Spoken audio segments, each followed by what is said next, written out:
Hi everyone. Uh, so, remember that average viewer goal thing that I tried to do last week that, my computer said no? Yep, I think things have changed and we're gonna try it again. Probably gonna fail. But we're gonna start with Reach. Halo 3 is supposed to come out the 14th from what I can tell, so chances are we'll at least get through 3. But I'm gonna start recording side because it's also gonna be recorded for another reason. More on that later. And I heard mouse clicking, so I'm assuming you're back.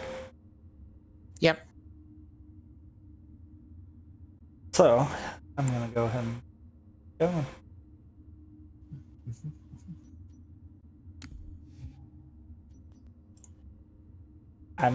I'm gonna go through everything and make it actually, do the whole thing this time. Mm-hmm.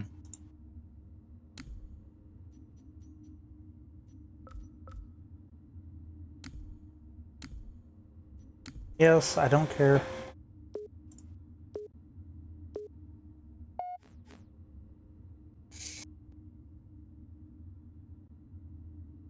Hey, looky there, it actually loaded this time. It's amazing what happens when it actually has RAM.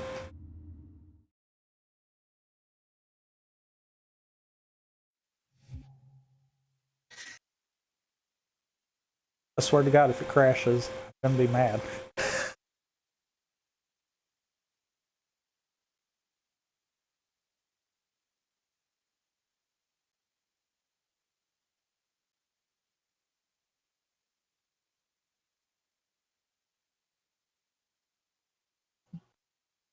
Wasn't it supposed to have music right here? I don't remember. Oh, maybe no, it didn't. Okay.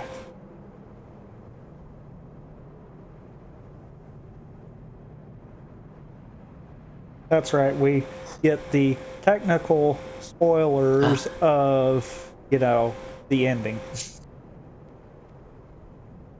That's not Only really one person the out of ending. this team is surviving. Only one person out of this team, and spoilers, it's not the one we're playing as either. And it's also not the person you think it would end up being by the end.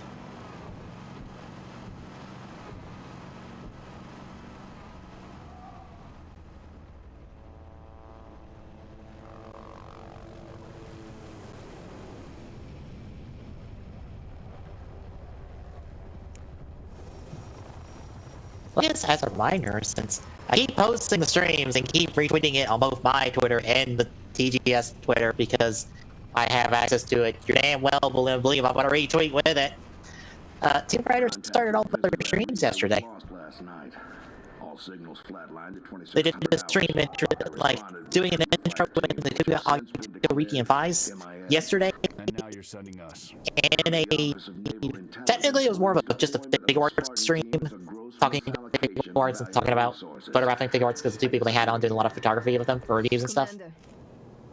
So that's our new number 6. Today they did a Blade Hibiki Kabuto Deno one. And tomorrow is Kiba Decade Double O's and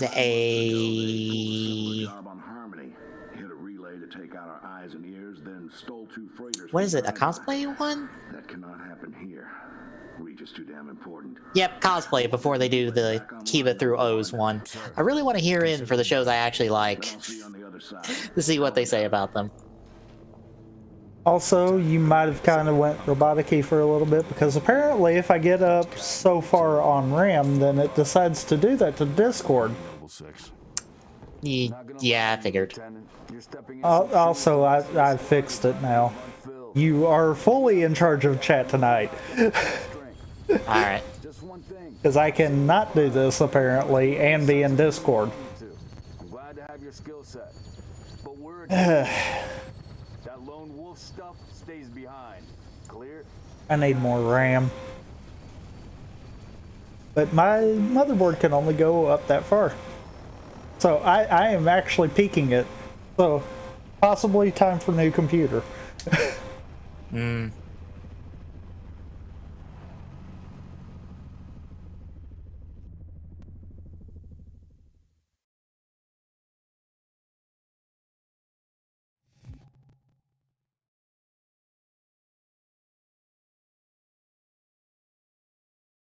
Also, I am possibly gonna pseudo speedrun this. I'm not gonna say I won't. I mean, will probably, that's kind of understandable for any of these, to be honest. I will probably be that person that manages to die on normal just because I'm trying to go too quick. Down relay output. So wait, are you... Oh. Hey, am I the only one that I'm seeing lag on screen for? I'm seeing it too. Let me check the regular stream. It's there a little bit. It's not like super bad. I'm not getting dropped frames, but I might be getting render Game lag. lag. Yeah, it's game lag. Oh, it's just the game lagging. Yeah, I think it is just a game. I'm not sure. I'm seeing like jumps on YouTube. Oh yeah, you will, because I'm seeing them too, kind of deal in game.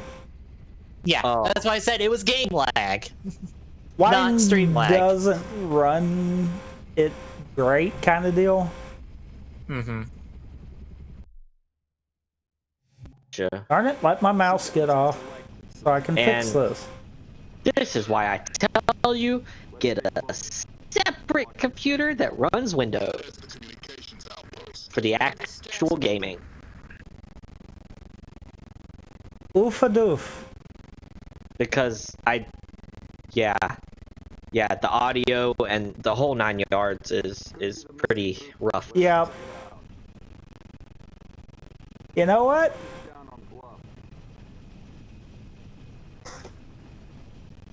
Let's see. You know you can run Windows without paying for Windows, right? That's not the problem.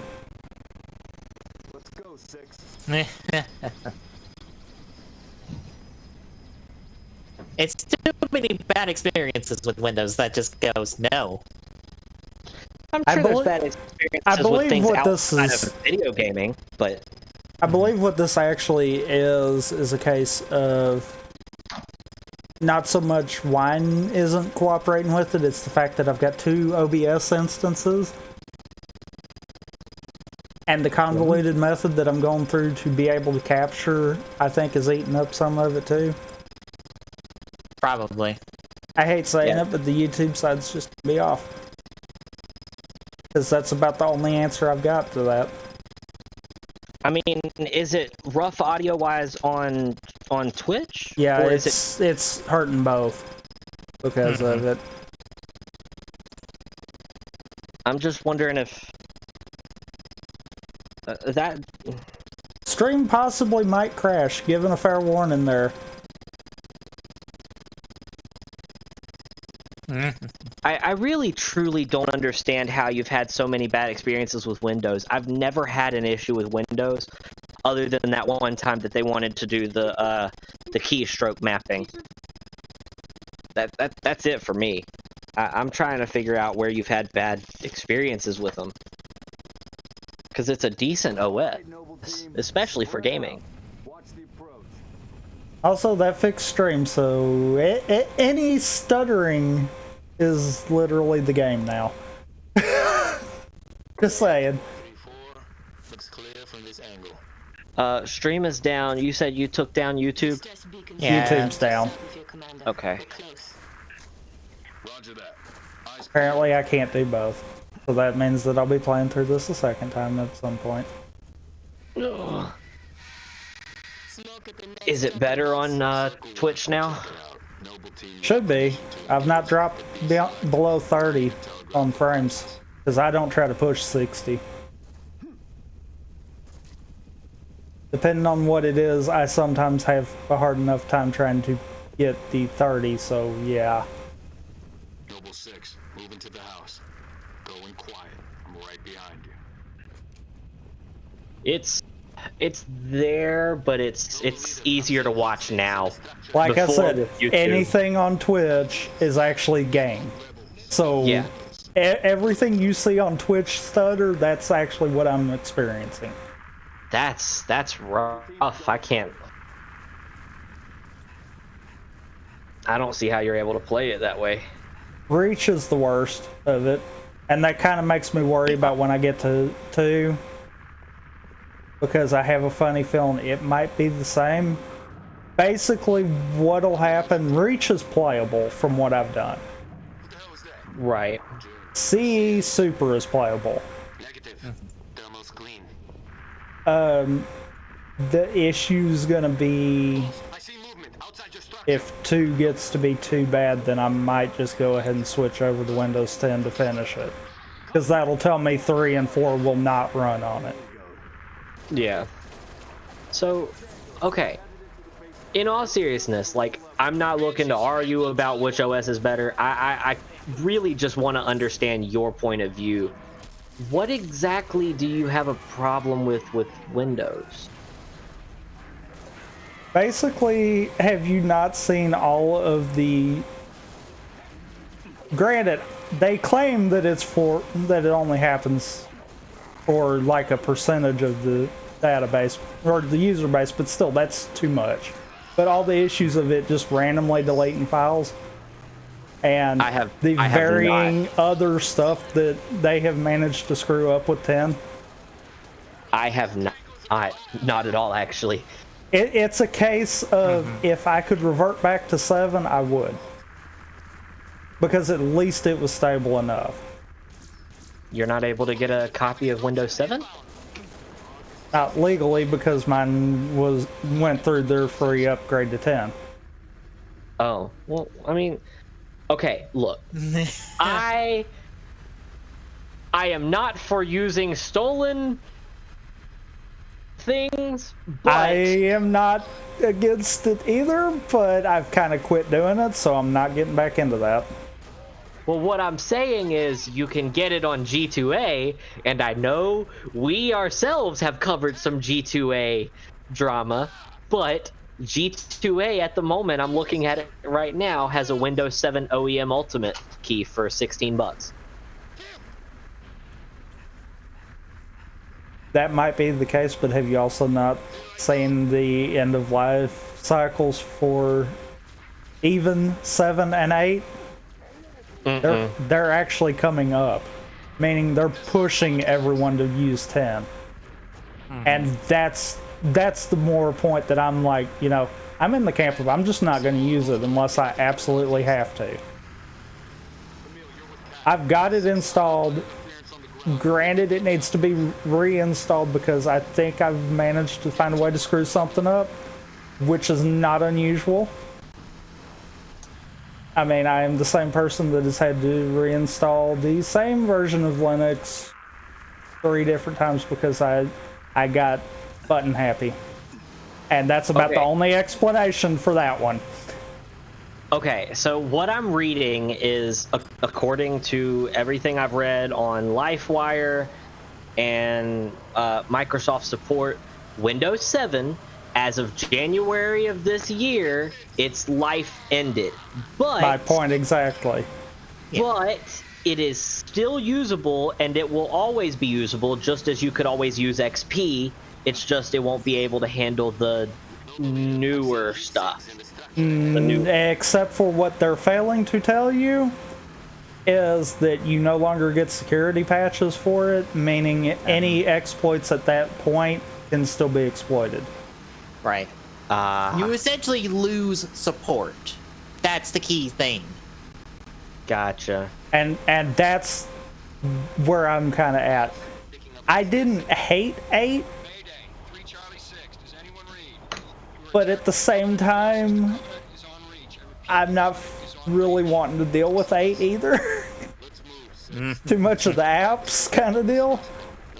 Too much of what they went all in on with 10. Yeah.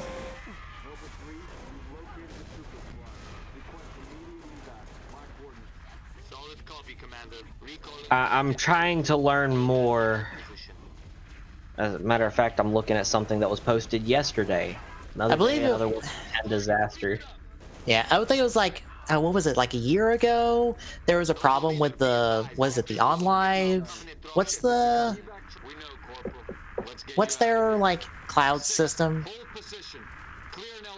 OneDrive. Azure. OneDrive, that's what it was. Like, on your computer. It's OneDrive, isn't it? Oh, for like cloud storage. Yeah. Yeah, OneDrive.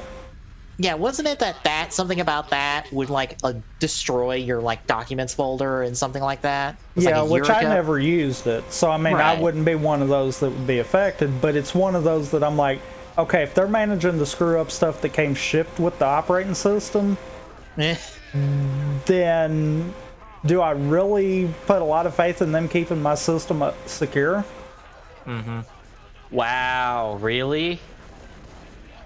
So the new bug is apparently that OneDrive for a lot of people is just not working. That would not surprise me. Not to mention the recent thing with the Google, or not with the Gmail accounts having emails deleted from them when they were linked to any, and I do mean any, Windows mail client. Outlook, the default mail client, all of them. And it's like, yeah.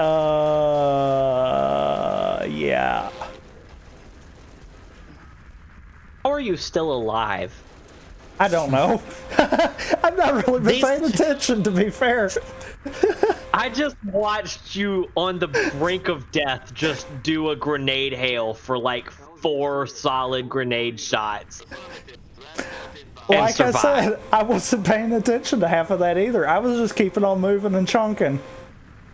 Jesus. But yeah, everything the few things that I've run into, I guess it's just because the only thing I use this computer and pretty much any computer for is gaming.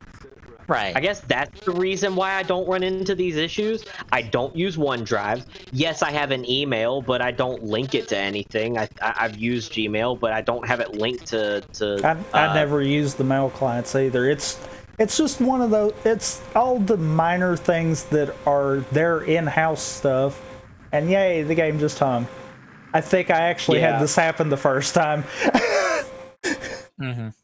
But yeah, but it's all the little things that it's just like, if you're screwing that up, how do we really know that you're keeping Windows 10 secure? That's fair, I suppose. I've always been at that point that, like, as I said, my computer is a gaming computer. I have it for gaming. That's why I built it. I don't use it for anything else. If I want to check my emails, 9 times out of 10, I check them on my phone. The new thing that is kind of aggravating me is the fact that the bot refuses to work in Windows, and I don't know why.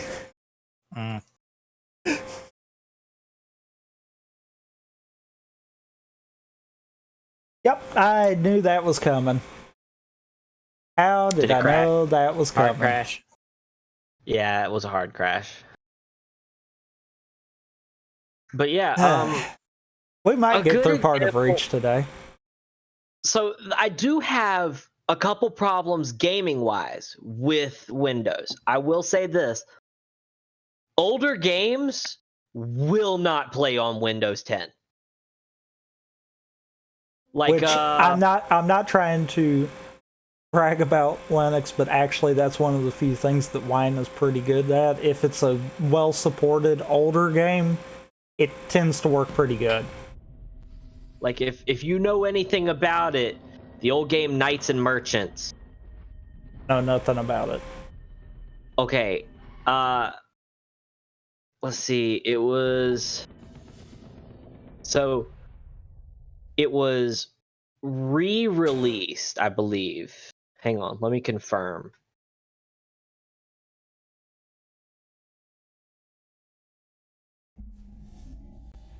Hold on. Let me bring it up.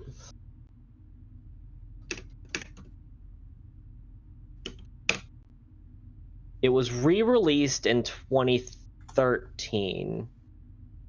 Yeah. Knights and Merchants: The Shattered Kingdom was released in September 18th, 1998. So it was released 2 days after my birthday when I was a year old.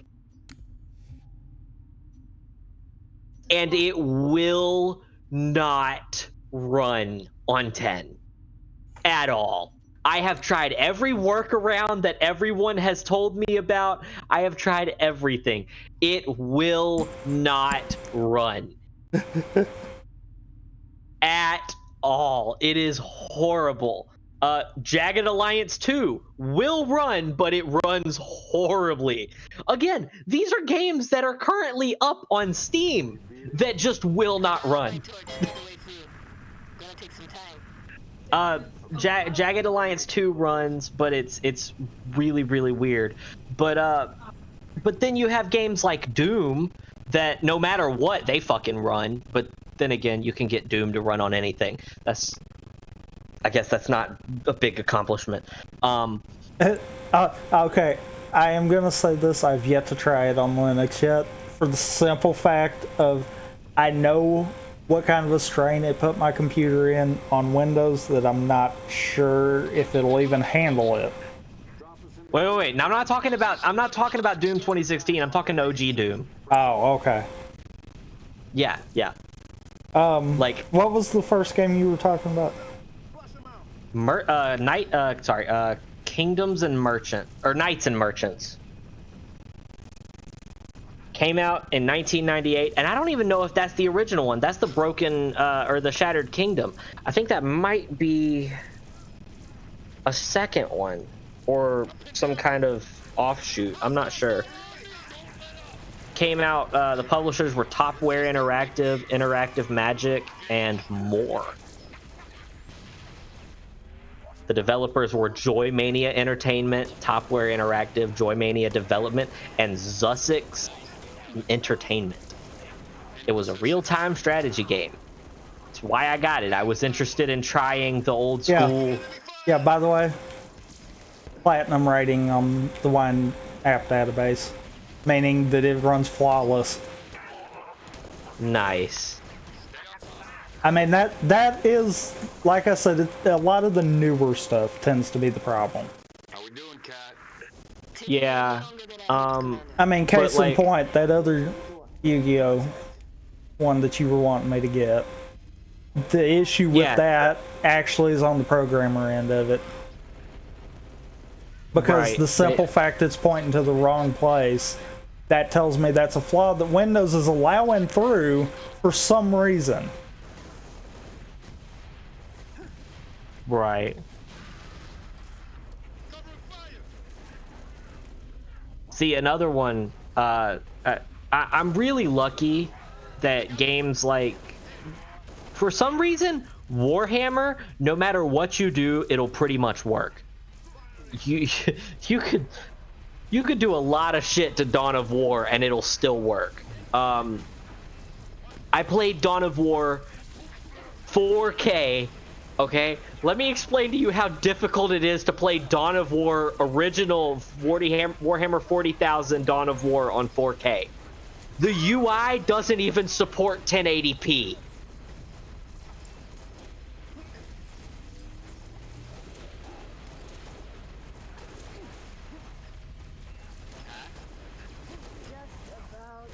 What does that mean if the UI doesn't support 1080p? Probably because it'll probably be smaller and out of place. No. The UI works, but it doesn't support 1080p. Oh. It doesn't support widescreen. So when I went into 4K, the words were so small that even okay, just phase through the door. words were so small that even on 4K, I physically could not read them, even up against the TV. That's how bad it was. What is it, 6? And it sucks that there's not enough. There's people that come up with fixes like widescreen fixes, and there's people that come up with programs that fix it, but there's not enough people that mod older games to be able to support on the newer stuff, and that's what sucks to me. The rest of your unit. I might have just completely cut off dialogue right there because I knew where to go. All right, Corporal. Stay put. We'll get you a combat surgeon. What are we looking at? Oh, hang on, I'm gonna hop over and see. Found something. Oh yeah, that scene. It's one of my favorite scenes of the whole game. Also, say there's some minor hiccups, but for the most part, it's not that bad. It's all right. Oh. We're not gonna hurt you. George. I got her. And yeah, Yeah, this is the- I know this would run smooth on Windows 10. I get that. But there's kind of a double reason. One, it's kind of my uncertainty of modern Microsoft. But, that's why I two, would the suggest- simple fact that Wine is managing to run something that has literally not been out that long. It's one of those, yeah, it's not the best, but could be worse. At least it's running. Look, after running GTA at 160 frames per second, it's hard for me to look at 30. I'm not gonna lie. Like, Well, there's people that gripe about 30 over 60 for shooters. That really doesn't matter. okay. I will say this right now. In multiplayer, it fucking matters. If you've got somebody that's got 30 frames per second playing a competitive shooter like CSGO versus someone running at 165 like me that might be a whole lot fucking better than me, they're gonna snipe your ass before you even realize they're on your monitor. Okay. And there's nothing you can do. So in all fairness, frames in an FPS absolutely matter. Now in a role playing game or a strategy game, Except it doesn't matter if your internet sucks. that's fair as well. If your internet sucks, then yeah, that's fair. But Yeah, you're kind of just screwed no matter what. yeah. But if you have all of the right things and then you have a monitor that only does 30 frames per second or a computer that can only handle 30 frames per second, yes, you are absolutely from the start at a huge disadvantage. Okay, but what I'm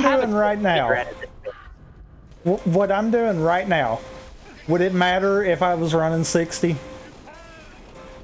Yes, if you're going in multiplayer. Now, What I'm doing campaign, right that's now, different. I am in campaign right now, not multiplayer. That's what I'm saying. Multiplayer, yes. Campaign, no. Campaign is one of those things that you can survive 30 frames per second because usually campaign FPS AI is fucking retarded. But I say that knowing full well I have no game design understanding. I know nothing, okay? I'm fully aware of that. Anybody that might be in game design for any of the big companies forget about you. might be listening. That's what killed me the last time. I forgot Here's the about tricky him. thing with frame rate, depending on the game. Because sometimes there are things about a game that depend on the frame rate in terms of physics. So if you muck with the frame rate, all of a sudden things work differently. And that's a problem. That's true. Which is what is really helpful in a speedrun sense. But the simple fact I'm not doing this as a speedrun sense, it's like, frame rate doesn't matter. And most of the games that I play PC-wise, I kind of want for the campaign experience kind of deal. Oh, for the love of God, leave me alone. Leave me alone. Leave me alone. Leave me alone. Leave me alone. Oh, piss. See, for me, I'm gonna see if I can't I get... missed that grenade. Yes. I couldn't get it to run earlier. I'm gonna see if I can't get PSO2 to run. I've heard that's actually pretty good. I've seen Ty and them play it a bit recently. It is good. Did but it the get a fact that it release is here, or is it still a? It is an official American release. Okay, because I played the Japanese release before. That's why I was wondering. Yeah, no, this is the official US release. There is Okay. one problem, and one problem only. Microsoft has no idea how to run a fucking store. And this surprises you. None. It surprises me none, but it absolutely destroyed the release of Phantasy Star Online to states-wise. Or stateside. It completely... Oh, there he is. Like, there were people that were searching for it, and the Microsoft Store is just like, what the fuck are you searching for? I don't know what you're talking about. And they spelled it perfectly. There was nothing wrong with what they did, but Microsoft Store was just like, are you speaking Draconic? Like, what the fuck is going on? Look, you saying the Microsoft Game Store is garbage is not the first time I've heard this, especially in relation to Phantasy Star Online 2. The exact people I just mentioned talking about that were also like, yeah, this store sucks. We hate it. They purposely found a way to get around the store to play Phantasy Star Online 2 officially. How did they do it? Because I went to Phantasy Star's website and they were like, nope, directing you to Microsoft. It's our game, but you got to deal with them. I forgot. It's some process. Probably some it might be somewhere on the convoluted internet. process. Because I know when I was getting the English patch for the Japanese release of it, it was a pain. But once you got it going, it was worth it. I think it's some way like just make it give you the launcher sans Microsoft Store, so you can just launch it on its own.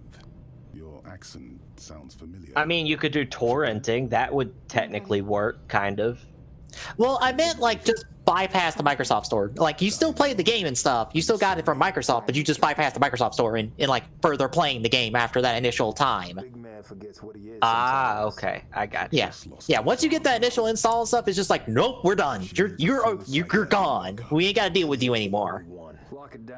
Gotcha. Yeah. I know. Thank you, sir. The Windows OS for gaming is fine. I've not had many issues other than old games. And some very few indie games have issues with Windows for some reason. But when it comes to anything else other than their OS, oh God almighty, Microsoft, stop. I just say that all the time. And I am gonna say this. I started to earlier, but I didn't. You realize Windows 10 has very strong Linux ties? Sure it does. I'm absolutely sure it does. But my problem is most modern games don't run on Linux. And I built a modern gaming computer. So But that's what I'm kind of getting at. You're gonna at some point have, especially with Microsoft more embracing Linux, we're gonna wind up having that. I'm good with that. I really am. I kind of hope they go that way, because then projects like Wine and stuff like that will actually take off, because a lot of the libraries that they don't have access to would be open sourced. Gotta delete some of my games. I'm gonna delete Mass Effect 1 and 2. I've already played and beaten them. I don't know why I still have them installed. And like I said, I've not cold turkey just turned my back on Windows. I have it for when I need it. It's just if I don't need it, then I'm not using it. That's fair, I suppose. I'm of that mentality of like, all I play pretty much are, the new games. And our channel is more of the old games. And I fully understand that. Yes and no. I mean, we have some new games, but a lot of the stuff we do is older games. You know, like our emulator games and stuff like that we used to do. We don't really do League or anything like that anymore.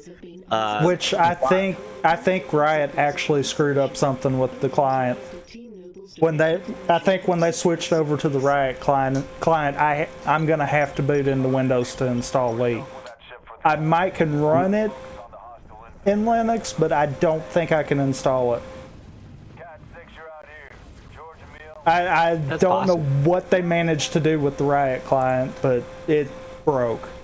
Because when I tried to install Valorant, it just said nope. I'm like, okay. That's something to note. Mm-hmm. Roger that. We're your strike team. Spartans, hostiles low. Double kill. Let's knock some heads, Lieutenant. Oh, you had the scoring and stuff on it. I didn't notice that till now. Oh, piss. Now I'm screwed. I ran out of grenades. I've been just talking and like watching people talk in the Soda Pop Discord I'm in. Just talk about stuff. And also answering someone's question, because they were wondering about using nail polish to like seal stickers. And I actually have like 2 different nail polishes that work. But I found that a glue stick works better. Like a $5 one from Walmart works better. I'm gonna die. How did I not die? The elite did not feel like killing you today. I see this now, and I don't understand that.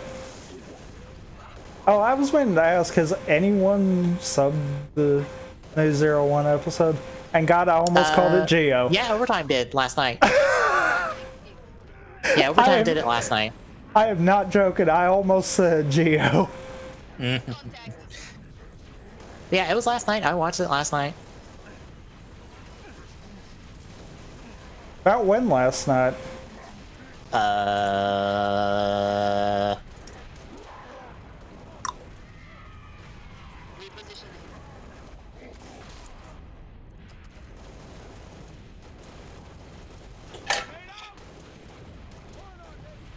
I forgot about the forklifts for a second. Beep beep goes the Jeep. Also, yes, people, this is exactly what will happen in every one of these. I will just find a vehicle and just go. Because screw the rules. Oh, that makes sense then. That was after I looked. So no one had time to upload it. Yeah.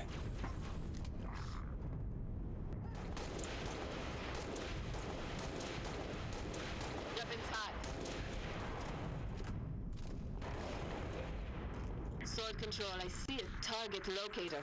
Any artillery support in the area? Oh, I've got to remember the buttons. I keep hitting the wrong buttons because, you know, when I did the custom campaigns, that's the last time I've actually touched a Halo game. In a while.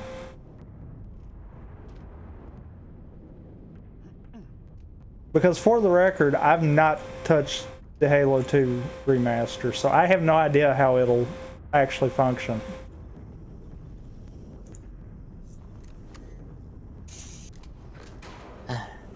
For all I know, it might not function online pretty good.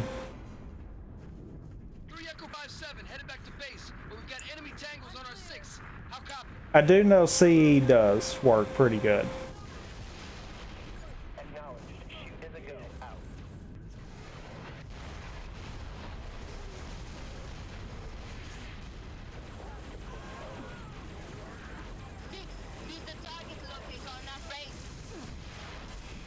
I don't want to. I want to steal the Wraith.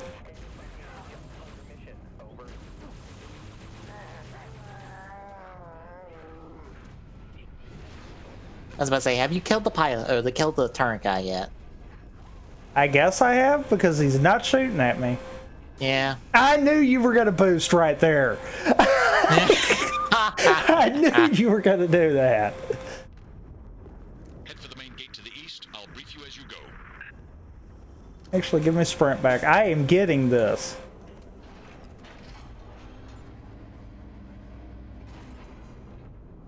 Actually, hold on.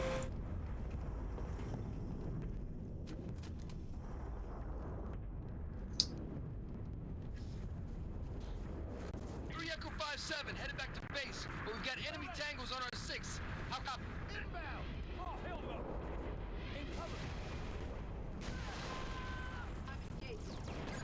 Also, I hate the AI sometimes.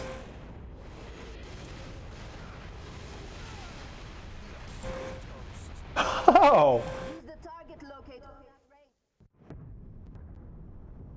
Okay. To the east, I'll brief you as you go. Game is being jerk. Mm.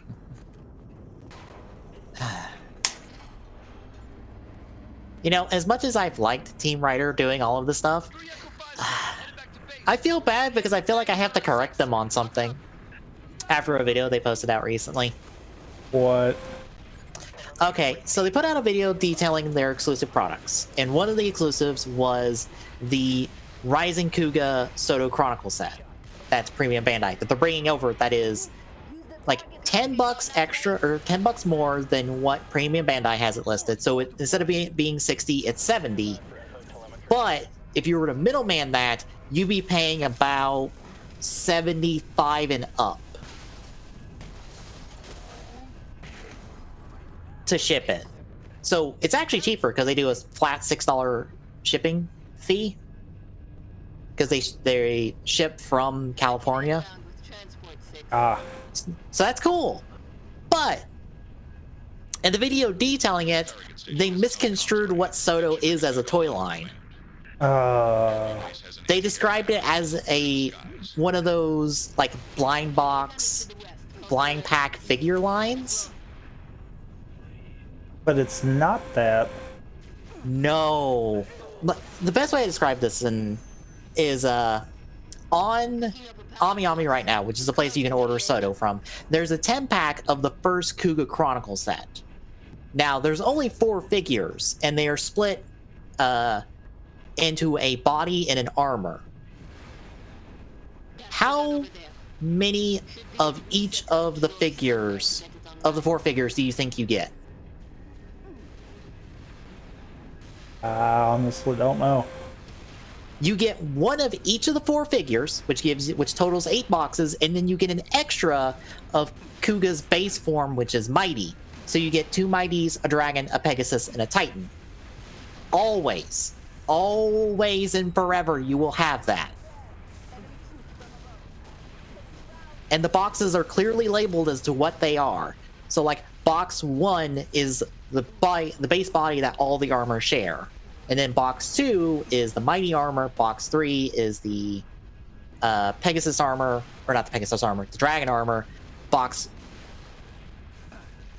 4 is the Pegasus armor, and box 5 is the Titan armor.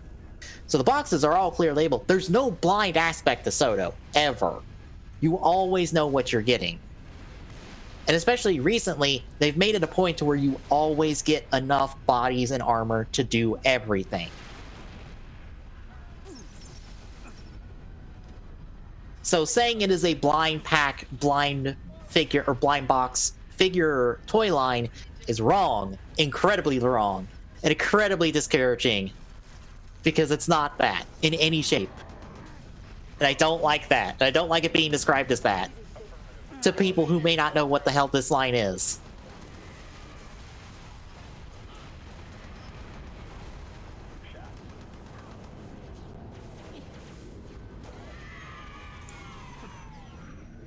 But it is what it is. I tried to like at least provide information about the line in the comments of the video, because I said that for this premium set, since it is $70, every bit of gold on those suits is painted. Like, let me grab an image of this, and I'll throw it into Discord so people can see this. I don't think I have that overlay on at the moment, actually. Oh no! Yeah, I kind of don't leave it always on, just in case we forget to remove images. Yeah. Hope that comms array has a working generator. Let's search the area for a generator, 6.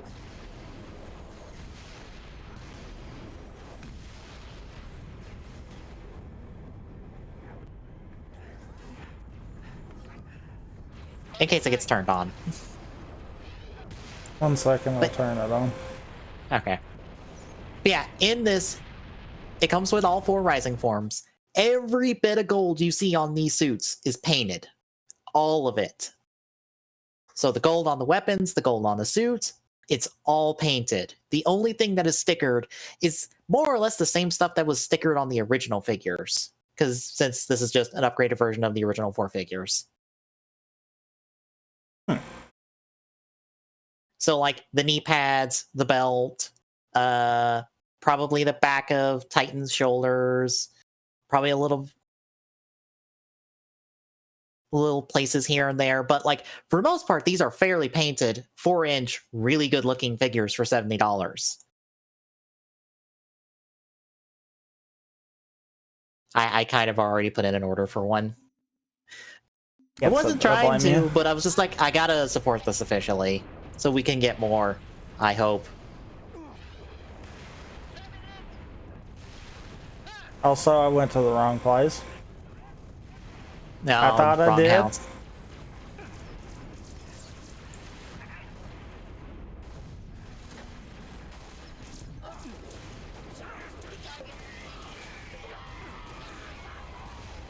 Hooray!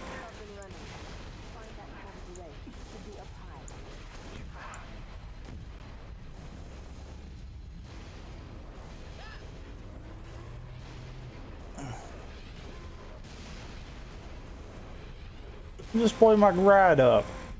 Some jerks. I'm just gonna uninstall Doom Eternal until a time when I'm actually ready to play it again. I don't think I'll unfortunately ever be in the mood to play Last of Us 2 after seeing everything that game has to offer. I will happily point people over to Angry Joe and his review of it, because his review honestly sounded about on par with what I expected gaming companies to actually talk about. Or not for the the actual review companies to actually talk about, instead of the bullshit that they decided they were going to give. Also, he was very much of the... Go ahead. I was about to say, I've had this weird thought about the game. You know Abby, right? Yeah. You know how everyone complains that she's like overly muscular and all that? It didn't really bother me, but yeah, I heard a lot of people talk about it. Yeah, it doesn't bother me either, but I have a different thing that I'm like, wow, I can't unsee this. I swear to God. My problem is her character, not the way she's built, but just her character in general. It's just okay. I was about to say, where did Kat go? Okay, there she is. I was hoping she'd do an armor lock right there, and nope. What did you see? He pushed Kat into a barrier and sent her flying directly up, and then she just came back down. There we go. Nice. That's what I was trying to do. So what did you see with Abby then? Okay, I don't know what it is, but it's something between like her build, the way she has her hair, and kind of her face that I'm like, Ronda Rousey, what are you doing in this game? Yeah, you're right.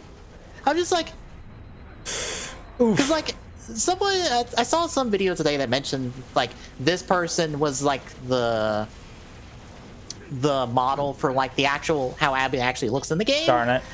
But I'm like, did someone like initially base this off Ronda? Because so much of her design looks like Ronda. And I can't unsee that now. Okay, so I just had a Gold Elite just decide he was going to be my new hood ornament for a little while there. He refused to splatter. Spartans, return to sword Yeah, he just kind of rode the ghost for a little while. imminent. We're stalled at the tower atrium. Cat, we're on. Wish I could just fly over it. That would be funny. Don't mind me, I'm deleting Oh, games piss. that I don't want to play. Okay, good. I didn't get it stuck. Actually, Cat, go up there again. I want to see if I can do that the second time. Go on. Yeah, that's the only other thing Go on. the only thing I've just come out of all of this is just like, it's just that realization and not being able to unsee it. Otherwise, I'm just like, oh, this seems like a miserable game to get through. Darn it. From all descriptions, I'm just Okay. not in the mood for that. Okay. The Last of Us 1, I'm still going through it, but I have been spoiled as to what happens, so I am able to talk about it. The Last of Us 1 was a phenomenal game with really, really well done storytelling. It was phenomenal. I expected... from the first 5 minutes, that's when I realized the game was going to be, you know, harsh, but I really expected it to be harsh in a bad sense rather than the way that it was, and it turned out really, really good. You felt real passion for the characters, you know? And the first, I'm gonna quote Angry Joe here. The first 5 fucking minutes of the second game, you're just spent with Joel casually strutting on a horse towards the fucking city. 5 minutes! And that's all you get from Joel. That's it. Yeah. Was a bit miserable more in description of the fact that you do 10 to 12 hours of not a whole lot going on, big picture wise. You hit a nice cliffhanger, and then you're back to doing 10 to 12 hours of trudging through content to get to the interesting stuff. And it's just like, why? Why is there so much here? Why is this not shorter? With the game is the problem with the game is pacing. The pacing is fucking awful. Joe had, hang on, let me see if I can. Yeah, that's why I say it's a miserable experience of just like, oh, it takes so long to get somewhere in this. Why? Just go somewhere in less time, please. Let's see. This is not going to end well for me.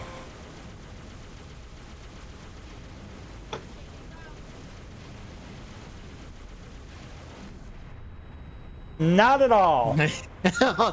And I figured that was going to happen. I was just like, he's going to scoot just enough to get you. Yeah, and he did. He scooted just enough to shoot me around that.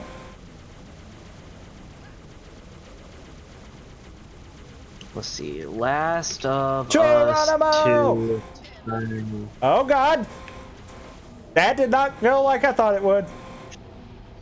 Not gonna lie.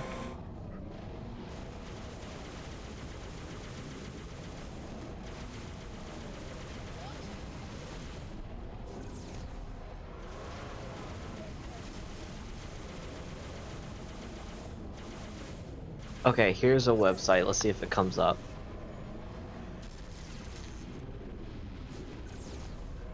Oh, now you're Okay. gonna armor lock every time I go to boost that shit. Now you're gonna be doing what I wanted you to do. Yeah.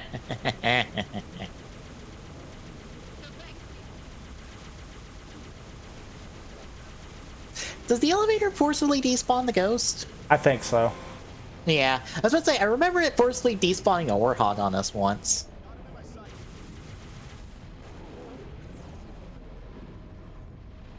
Okay, checkpoint. So I've piddled around here long enough to get a checkpoint.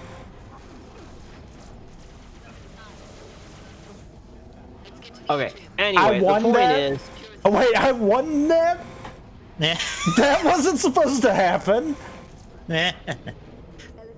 Anyway, the point is, the problem with The Last of Us 2, and again, Angry Joe did a more deep dive video of it. He straight up said, the big problem is the fact that, and I quote, you hop from the start, 5 minutes with Joel, 2 minutes with Ellie, 5 minutes with Abby, 6 minutes with Ellie, 2 hours with Abby, 6 hours with Ellie. If I'm not 6 mistaken, I minutes think with you Abby. actually dive from this. I don't think so. No, Wait, you it should didn't? be outside of the aperture. But yeah, it just hops back and forth over and over and over again. And he's like, not even to mention how terrible the storytelling is. But the fact that you're hopping over and over and over again, it's not okay. That wasn't supposed to happen. That was supposed to despawn. I guess it's small enough to not hit some type of despawn zone. But I thought we've tried this before. We tried it with a warthog. We did not try it with a ghost. Oh god, Beautiful. That's not good. That's not good at all. That is so not good. That is not good. You die. Sir, exit the ghost, please. Sir, this is not your ghost. Please exit the vehicle. Huh.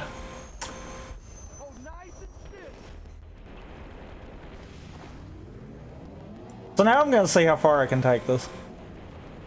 Because this ain't Halo C ghosts that blow up when they take too much damage.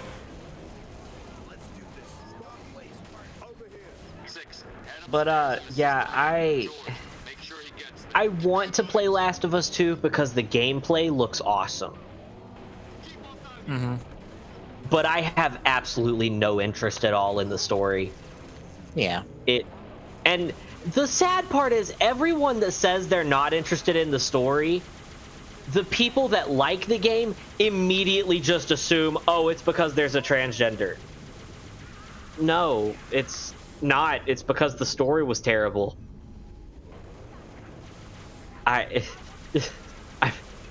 What am I supposed to do? Like it, even though none of it makes sense?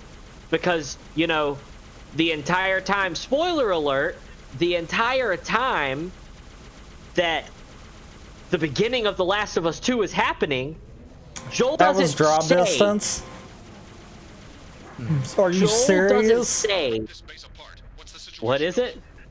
I just hit a draw distance barrier for the bullets. Oh, What? yeah. How? Because I Also was confirmed. clearly hitting him. And it was like, nope. Oh, wow. Oh, wow. Yeah, he was like standing right there. And I was in the other side over there. And it was enough for it to be out of range. Wow. Oh, no. Yeah. Damn. I was about But to I say, mean, you know, sorry, go ahead. I was about to say, saying that feels like, oh, I don't like 01 because Naki is, and it's weird to say this, is agender? Which is an actual classification of gender? Although it doesn't sound like that? I don't know. But, like, the people that love the game are constantly berating anyone that doesn't love the game. And it's yes, there are people out there that are going to be straight up, there's a transgender in the game, I'm not interested. But most of us that have complained, that's not our reasoning for complaining. The main reasoning is the fuckers killed Joel in the first, what, 10 minutes, 20 minutes of the game? More or less. And they tried to justify it by saying, oh, Abby is a good person. Abby killed Joel without any hesitation, murdered him in cold blood when he was trying to help her. I don't give a damn if you give Abby a dog to take care of, and you know, her sidekick is this cool little kid. I don't give a damn. She murdered Joel in cold blood when he was trying to assist her. That's not a good person. I forgot I still had that. I assume that doesn't work, right? I'm gonna find out. Oh God. Oh, you are outside. Does it work in this section? I don't know, but I'm fixing to find Hold on, out. folks. We're about to find out if it's something cool. If we can do something cool here. This is awful. This is a terrible idea. You're all Oh, gonna die. it definitely is. I mean, all Oh you're doing my is god, it targeting- still works out there. Hell yeah! And it auto locks on the vehicles. Yes.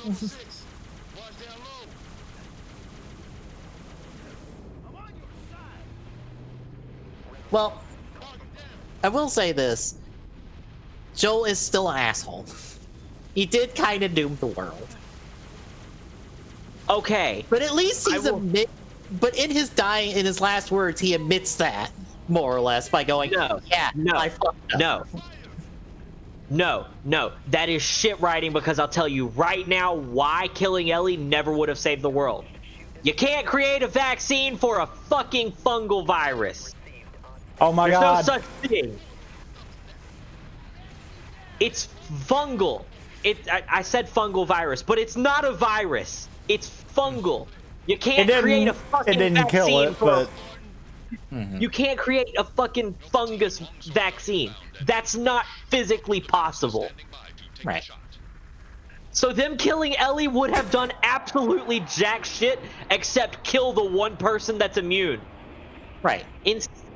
There's nothing they could have done to create a vaccine. Instead, they could have studied her without killing her, taken her DNA, looked through it, that kind of thing. That would have made sense. But they went straight to maybe because she's immune, we can kill her, take her blood, and save the world. No, it's a fucking fungus. That's what. And I don't even remember. But yeah, I believe it's something in her challenge- brain that they needed. Which is why the surgery would have killed her, is because we're doing brain surgery. We kind of can't save her. Okay, but the point is, Joel was not an asshole because he had logical reasoning. Right. Joel was not an asshole because he was protecting the one girl that had basically become his daughter through the game. Joel was not an asshole for trying to protect said daughter after she herself confronted him and said that it should have been her choice. Right. My problem with the whole writing of The Last of Us 2 is Joel said nothing. Yeah. Not once did he try to explain his actions. Instead, he just let everyone paint him like the monster. And he was not. And I will stand by that the whole fucking time I am playing through Last of Us 1. And again, I want to try Last of Us 2. I'm still on the fence about it. If I do, it'll be pre-owned, and it'll be when it's on the cheap end. Yeah. But like, what I was getting at is that Joel's last words, he lets that be it in hopes it's the end. And that there isn't anything else. Because he figured, more or less, oh, someone's going to come after me for what I did. Hopefully it stops with me. There are those at Oni, myself included, who believe the Covenant dispatch elite advanced teams to hunt down artifacts of value to their... I guess. I am very much of the standing of Joel was not an asshole. If anyone is the asshole of Last of Us 2, it is absolutely Abby in every sense of the word. She didn't hesitate. She didn't question him. She didn't talk to him. The second she saw him, like warning the planet. she pretended like she was I need help, because she did, because she was in a tough situation. The second Joel, Tommy, and or I think it was just Joel and Tommy. I don't remember. No, Ellie was in the room. I can't remember. I think Ellie was in the room. The three of them were in the room with the four other people. Tommy goes, "Hi, I'm Tommy. This is my brother Joel. Why don't you Ellie's come not there to yet. Okay. Ellie comes in later. Okay. He goes, "Hi, I'm Tommy. This is my brother Joel. Why don't you come to our settlement? We have food, we have water, we have everything you need to survive. We can protect you." And then her first thought is, "Oh, we already know who you were." And Joel says, "You already look like you know who I am." And then she immediately goes, "It's because we do," and attacks them both, puts Tommy on the ground, prevents him from being able to do anything, kneels Joel down, and beats the shit out of him with the golf club. Actually, first, she puts a slug in his knee. Without hesitating. Right. This is a girl that no. Hang on. Oh. Let me explain. If you cut that section out of the game and then put it at the very end of the game, it makes absolutely no sense, because the entire game is setting her up as a sympathetic, saddened character that is truly empathetic and sympathetic for everything.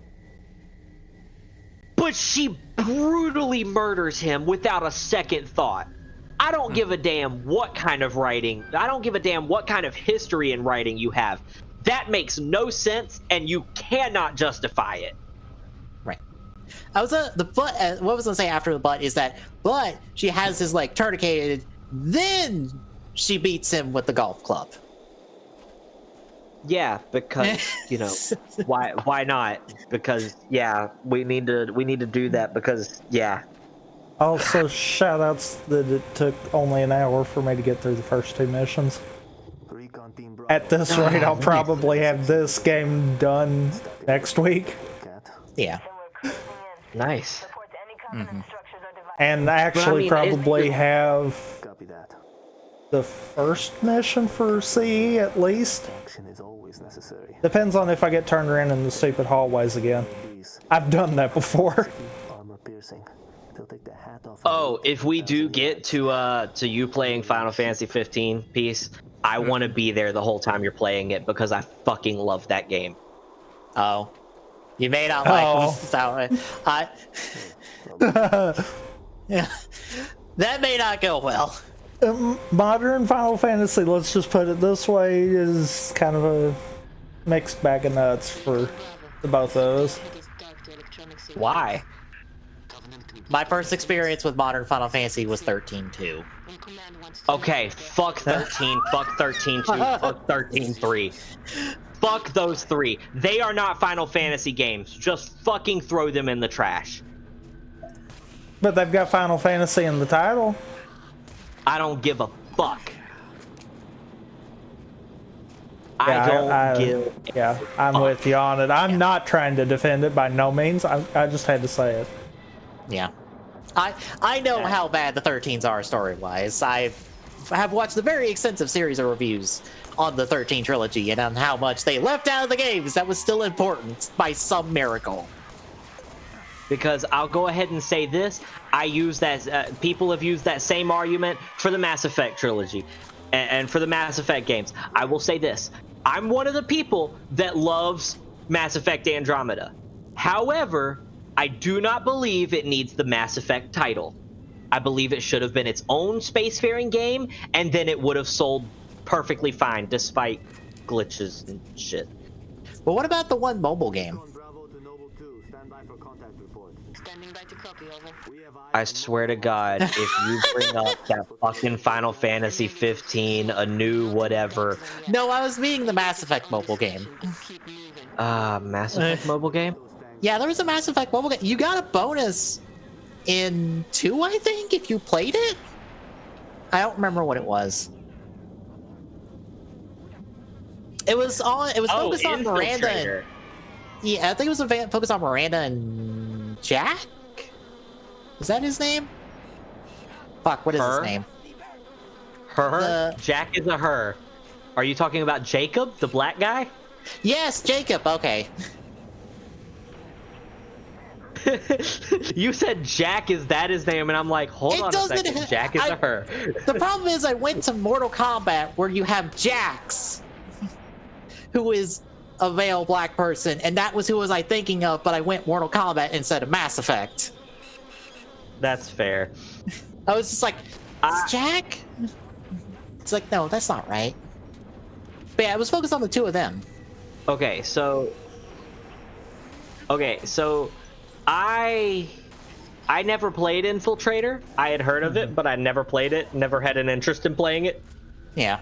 Just because at the time that it was released, mobile games were shit, and they're still kind of shit, but they're not as shit. Fortunately, they're closing down the one Super Sentai game I was playing, and I was just like, oh well. But how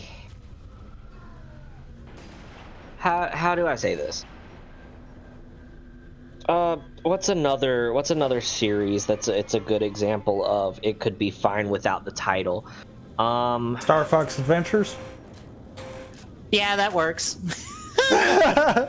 Yeah, incredibly so. Oh, XCOM.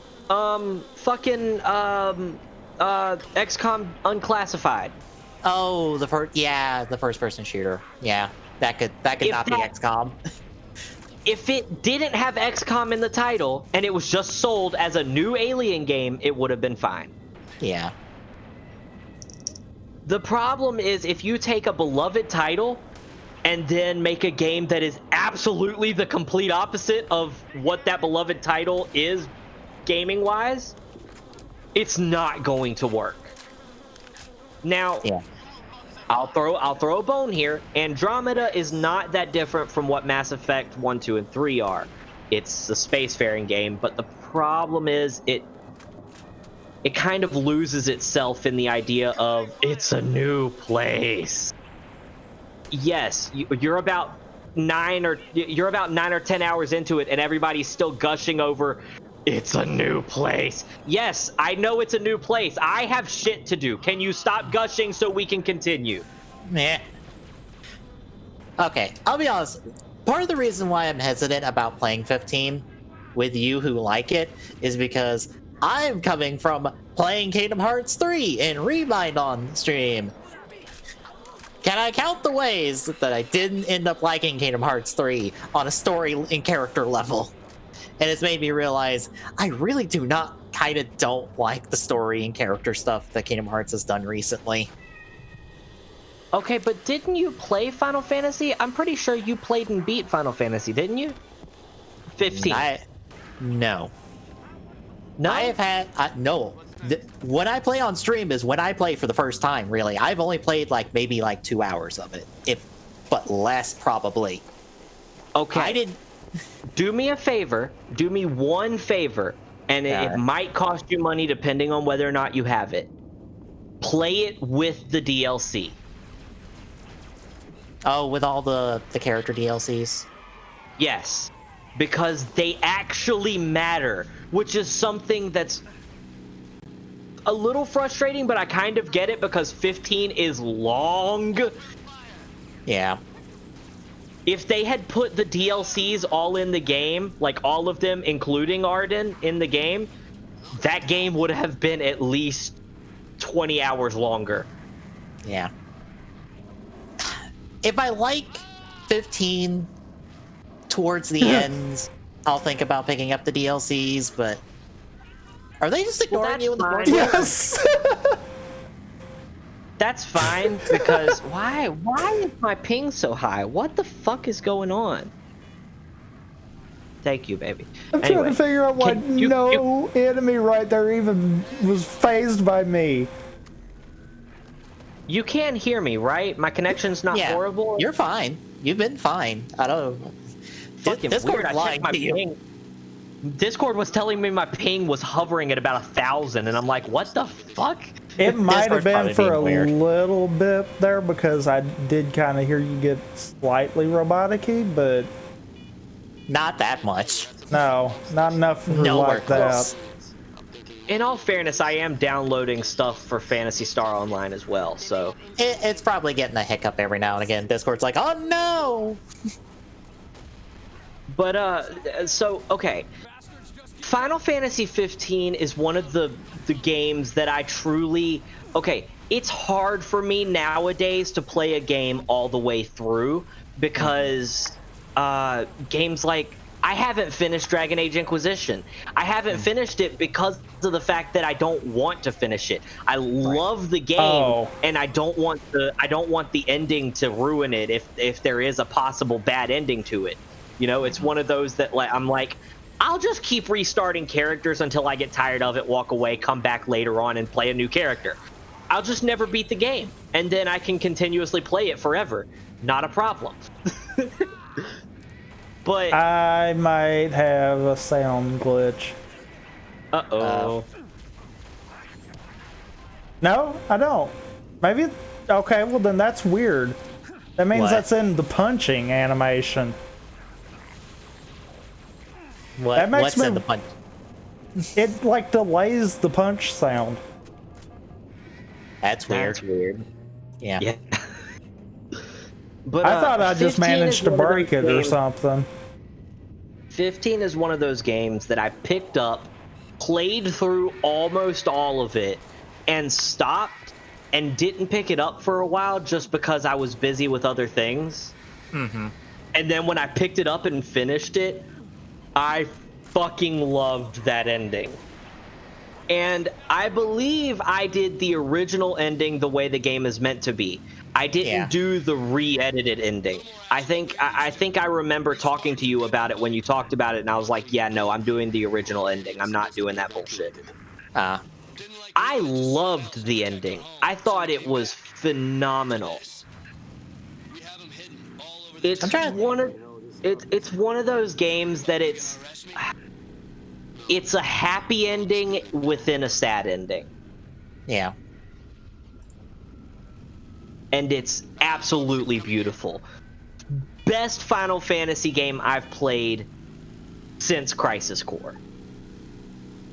Crisis Core is still my favorite, mind you.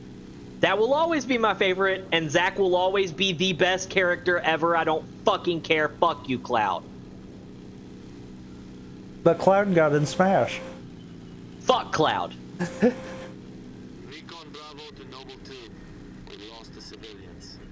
But Noctis, he's childish, but he's a good person. And there's actual drama. It's not just a bunch of filler bullshit. There's actual, when you play through the game, I'm not spoiling anything. When you play through the game, there will be drama between you and the other three people. That will happen. But I mean, you can expect that. It's a fucking road trip, basically, that you and three other people are on, and you have no time away from each other. Of course there's gonna be drama. But unlike 13, ow! They don't. I think this new ending is just attached to the Ignis DLC. I think. I don't remember. I think I did the Ignis DLC. I don't remember. It's something attached to it, so it's kind of more or less just an alternate ending attached to it. It's not even. Yeah, it's just an alternate ending. Well, I know episode Arden is important because it brings a new light to the game. Mm-hmm. The other DLCs kind of tell you where the people went when they because each of them disappears for a certain section of the game for one reason or another. Yeah. I know most of the general... Oh. Go ahead. I was about to say, I know most of the general beats of the game and the DLCs because I've watched videos about it. So I'm not, like, blind. But it will be my first time playing through it. Gotcha. Okay. Well, I'm trying not to spoil anything because I want you to actually experience it. But there's so much that I gush over. I'm for already 15. spoiled. I know the ending. I know generally what happens, so I'm like aware of the yeah, Yay, another including the G. ending. Okay. Like I said, I'm not Okay. blind going into this. I just haven't played it for myself. Do you know anything about the episode Arden info? If I did, it's been too long since I watched a video talking about it. So Okay, well, episode Arden came out a little bit later after the game was released. It was Isn't it decent? I chunk think of it's time. wasn't it the last one Ow. before the others got canceled? Yes. Because there was supposed to be an episode. Fuck, what's her name? Oh, there girl. was supposed to be an episode about her? Oh, that would have been badass. Yeah, it was a part of their plan. Like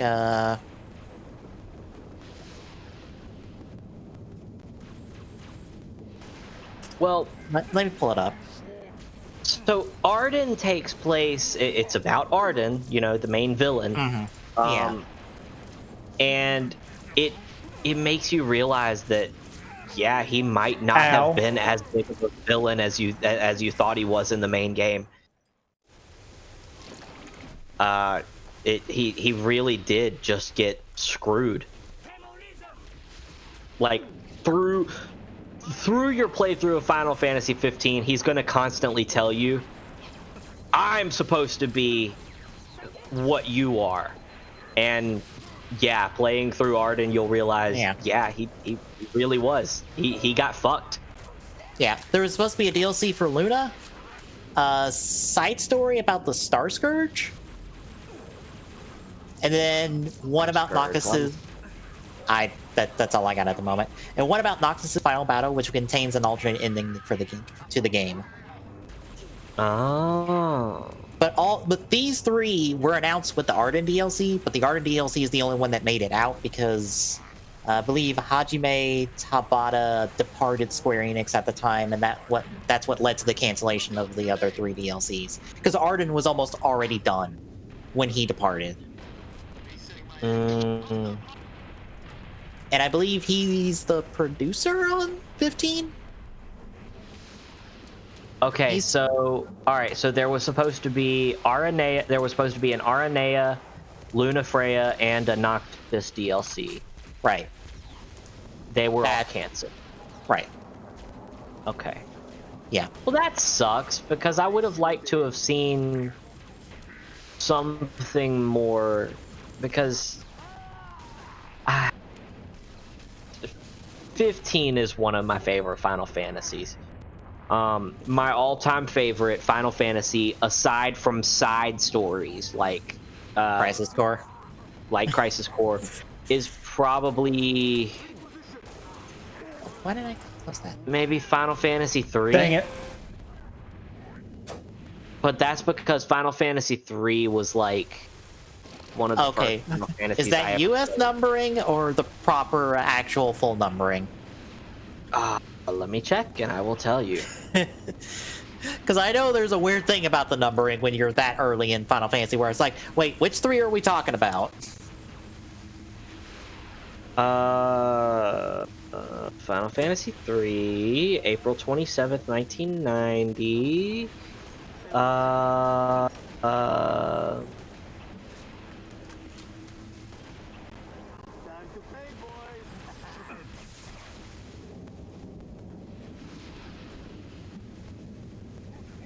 Okay, I played the original. Okay.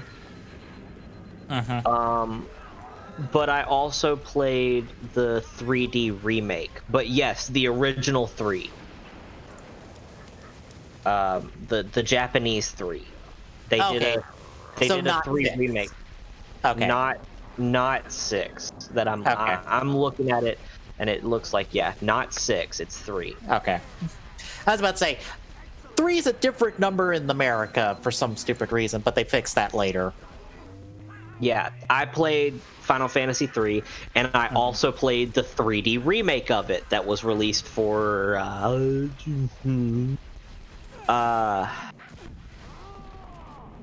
what was the 3D remake released for? Actually, out of curiosity, is 3 the one with the guy who has like a Dark Knight, like Dark Dragoon class? Keep your eyes peeled. Or is that a different character? I think you're talking about the main villain of the game, maybe? One of them, the main character has like a Dragoon, like a dark and light armor thing going on that Title Fantasy and Title Legacy from X8 is based off of, I think. I'm not actually sure, to be honest.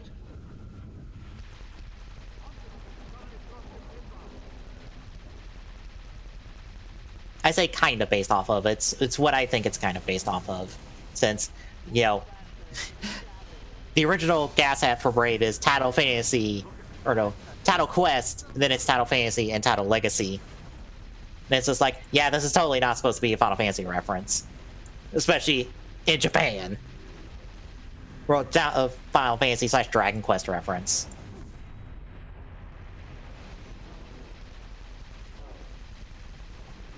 Well, I know 3, you start off with the 4 orphans. I misread. I jumped into that Phil Run shot. Ooh. It's weird. It's weird. It actually changes the story depending on whether or not you're playing the original or the 3D remake. Okay. In the original, you start as 4 orphans, and you start with all 4 characters. Mm-hmm. In the remake, you only start with the first character, Luneth. Mm-hmm. And then you pick the other characters, Ark, what's the blacksmith? Refia. And Ingus.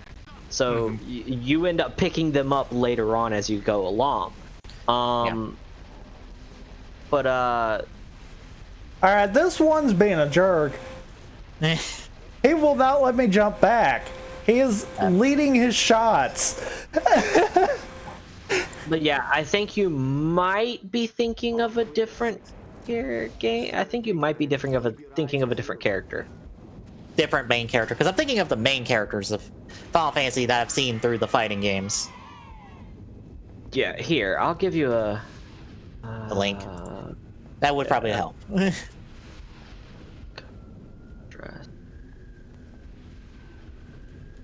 I'll also say 15 is not the Final Fantasy I'm most interested in at the moment, just from the outside looking in.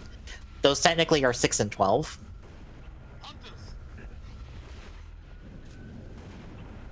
Six is okay. 6 is because it's the only one where there's a female protagonist. I'm like, ooh, female protagonist in a Final Fantasy game. I don't mind that. Give me. And 12 is because it's Final Fantasy Star Wars.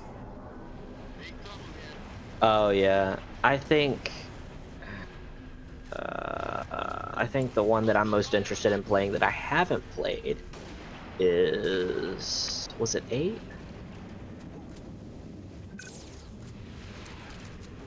Yes, because it recently got a remake, rehashing, remaster. 8. Yeah. Remaster. Yeah, I got a remaster on PC.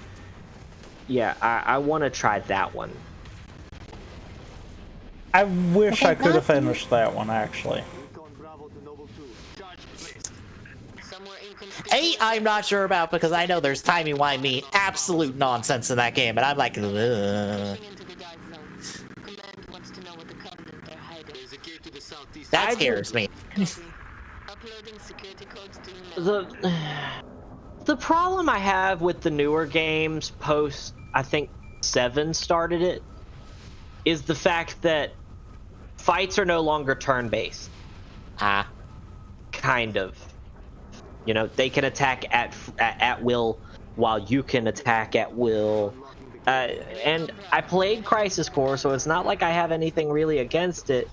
It's more along the lines of, because I played 3 as my first Final Fantasy game, I love the turn-based aspect of it. And again, I love Final Fantasy 15, so I can appreciate I can't appreciate it. I can't appreciate the free flowing fighting sequence. I get it. Also, But- it's Cecile from 4 that I'm thinking of. Ah, That's who I'm thinking of. Cecile, or are you talking about Cecil? Cecil, however you pronounce his name. It looks like Cecile. Cecil. Yeah, that's Cecil. Okay, it's Cecil. I don't know why I defaulted to Cecile. Okay, yeah, Cecil Harvey. Mm-hmm.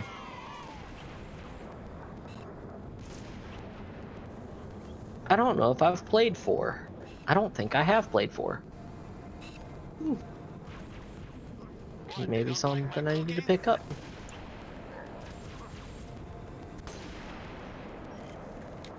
I tried to play through original Final Fantasy, and it's okay. It's a bit weird to play Yeah. because, you know, you're not used to the way. Yes, I'm gonna try to take this forklift all the way. Of course you are. It's a forklift. You always take it wherever, as far as you can. Beep beep goes the Jeep. Mm-hmm. It's one of Also- those that I picked it up and I got kind of frustrated with it because of the fact that there's so much shit that can go wrong no matter what your team setup is. It makes it very difficult at times. Of course, Oh, there's also 5 because double of the no, because it checkpointed right after that too. the job festival charity stuff that goes on. I think this month for it. Somebody runs a charity that lets you do a job randomizer for 5, and you can do different like restrictions to what jobs you end up getting. And I follow someone who speedruns that, or tries to speedrun that. Gotcha. I will say I'm also interested in like Dragon Quest and Tales of, in terms of like big JRPG franchises, because of Dragon Quest, because, you know, Hero got put in Smash, and I've seen like different stuff on Dragon Quest, and also, hey look, it's Dragon Ball the RPG, because Akira Toriyama does all the character designs for Dragon Quest. Oh, you said you wanted to play 6? Yeah. Yeah, 6 has Celeste in it. Yeah. Okay. I've played 6. If you don't remember, I played 6 on stream a good while back. Like a good while back. I think that's on the YouTube. It might be. See, because 6 is the one that 6 is the one that actually brought the Kefka that everybody knows to light, the Jester Kefka. Right, that's the ones with Terra as the main character, who's the only like female main protagonist until Lightning. So yeah, I would like to play that one for the simple fact of, ooh, female protagonist, yes please. I would like to play more games with female protagonists. Well, in all fairness, you can't say that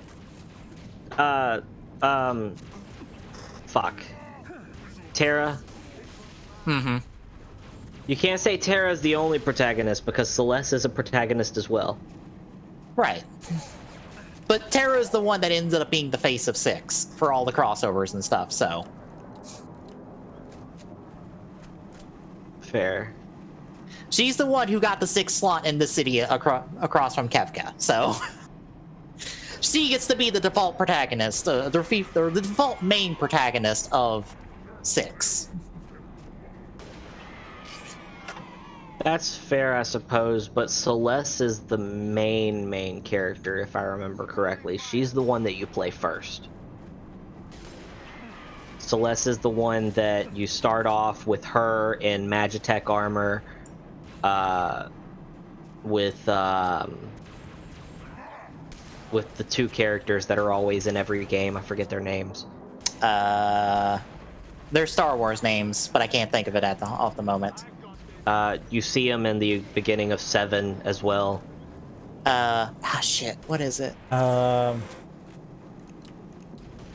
Because they're the two guys that are like, where did you get this guy? He's Soldier. Wedge and shit. Big. Biggs, Yeah, Big yes, and Biggs Wedge. Right. Yeah. They're named in Star Wars. They're two X-Fighter pilots in Star Wars. Yeah.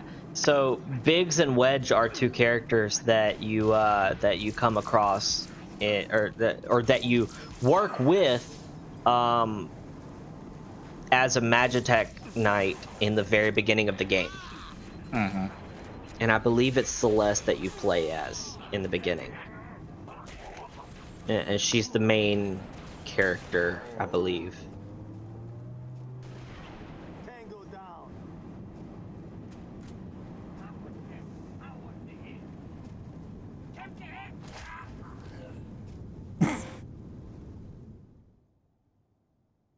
Love how I ended that mission on just turning and smacking a grunt in the face.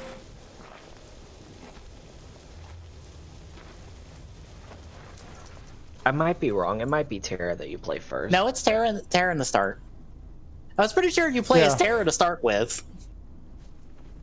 Oh, okay. My bad. Yeah, you do, because I've literally played the first little bit of 6 and that was it. Okay. Yeah, I'm sorry. Cecile's later, but like, Strike force. It's an invading army. I'm sure she's just as equally important. She just gets shafted in favor of Terra because I don't know why. I don't know. I've not played 6 outside of the first like couple hours of it on a SNES emulator. You know, it's weird. We've gotten further into the game and it runs better. How does How? Some parts are better optimized than others. Fair. I kind of want to do a comparison actually playing like on Windows 10 just to see. Because I have a funny feeling that might still be a chug at the beginning. Mm-hmm. Far am I downloaded with Forza Horizon 4? Because I am downloading 2 games at once. Alright, this. It appears that Noble Team's discovery last night was not an anomaly. Large Covenant deployments have occurred. Oh, the big right. I still like the game mode that was exclusive to Reach. I wish they bring it back. Did the Scorpions not have textures? Texture, yeah. I thought that was a pre-rendered video. Apparently it's not. I don't think anything in any of the Halos is pre-rendered. So that tells I think it's all in-game. That tells me that the assets didn't fully load for the none of tank. it's textured. Or no, it's just the lighting. I think is it the light? No, it is, the ground texture. No. Oh, okay. my I see God. I see the ground texture now. It's something with the lighting because the Oh my God, the ground texture. Oh my God. Falcons. The planes are also have this weird. There's Pelicans. weird. There's weird That's not light. Pelicans. No, that is. It's the other. It's the VTOL vehicles. Yeah, there's something going on with the lighting too. I'm with them on that. I think there should not be this dark of a shadow on everything. Yeah, it's like That's the what made me lighting's think- goofed. Yeah. Yeah. It's pretty Oh, the funny to lighting's watch, super though. goofed. Oh, it is. Oh God. Oh, no. Oh my God. Yeah, you are completely cast in shadow except for that one shoulder pad on Cat. Cat, get back here! Show the shoulder pads on stream. Oh, both of her shoulder pads are not like inks. What the hell? Like nothing is. Enemies either. What just happened there? Why did that cutscene break the game?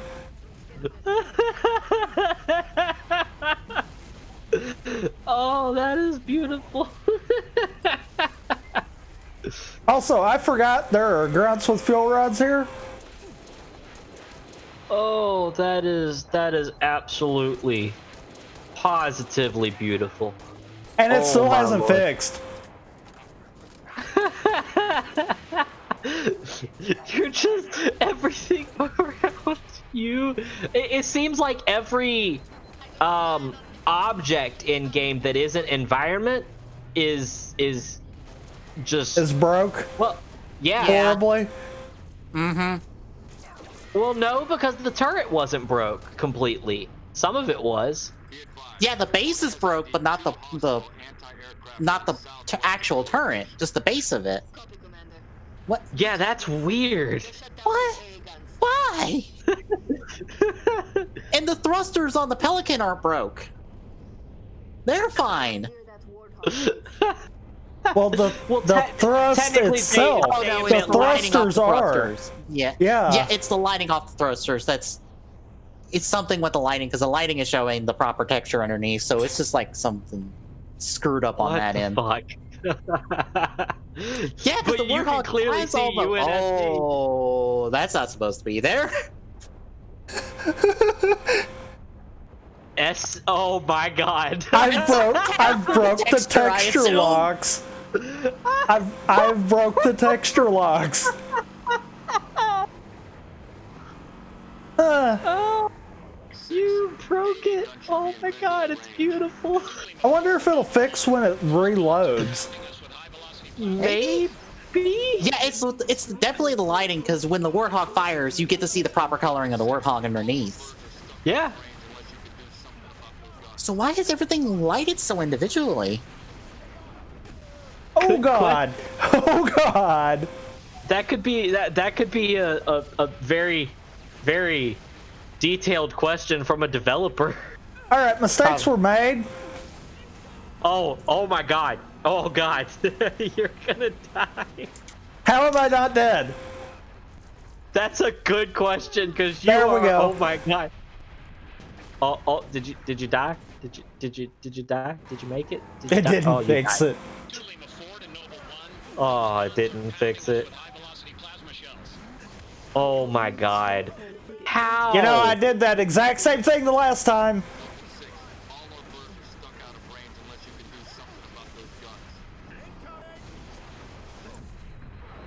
Bad rocket shooter. Bad rocket shooter. Oh, he shot the cactus. Or tree. Whatever I think the hell it was a tree. Cat, you might want to just stay on the ground. I'm assuming that's Cat, because, I mean, the teal shoulder pads is the only thing I can see. And why? Why are the shoulder pads visible? That's what I want to know. Why is it only certain textures? Did you break the Wait. whole game? Wait a minute.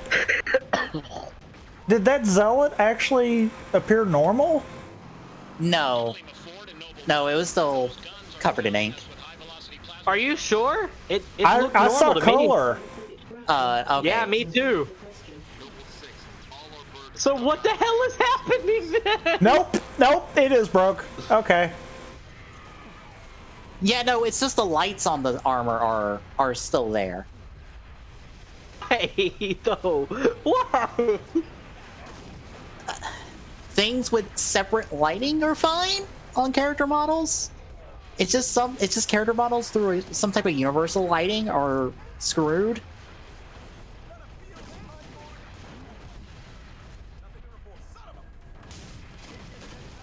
Cat, if you get that blown up, I swear.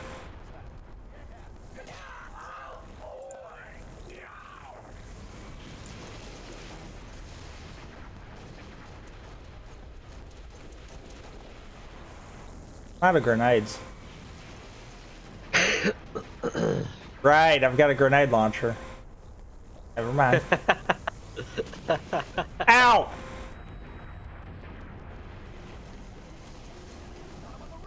Also, since I mentioned the episode previews, how much of a favor, or how much are you in favor of Guy getting a face turn No. in the last 7 episodes? He doesn't Because of- deserve it.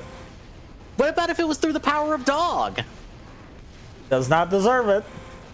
They tried to do that with Abby. But the power of dog, the power of robot dog. Oh, Abby didn't have a robo dog. Maybe that's what it is. Abby needed a robo dog. That would have saved Last of Us 2. Did I miss him? I think I missed him.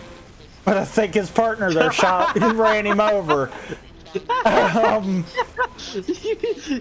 missed him completely. But I think his partner killed him. Oh, that's beautiful. What the hell? I'm trying.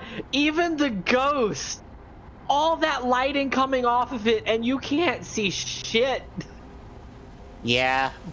It's like I've got a dark mod on or something. No, everything's dipped in ink. That's the problem. Yeah, you need to smudge it off.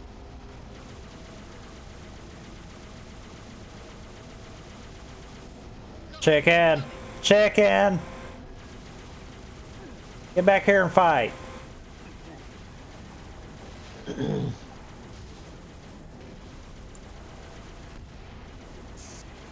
Chicken!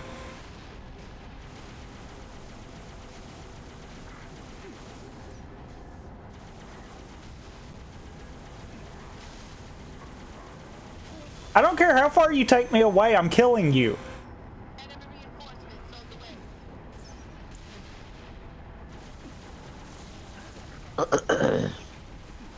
Ow. Well.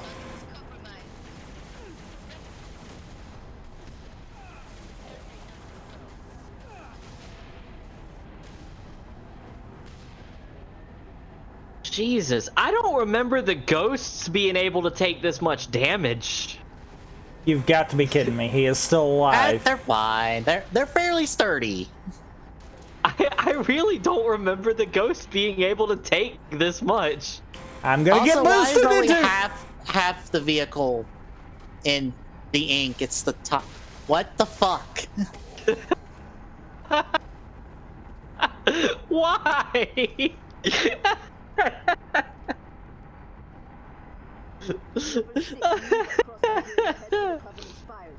Oh. Sweet Jesus. At least we can see some color now.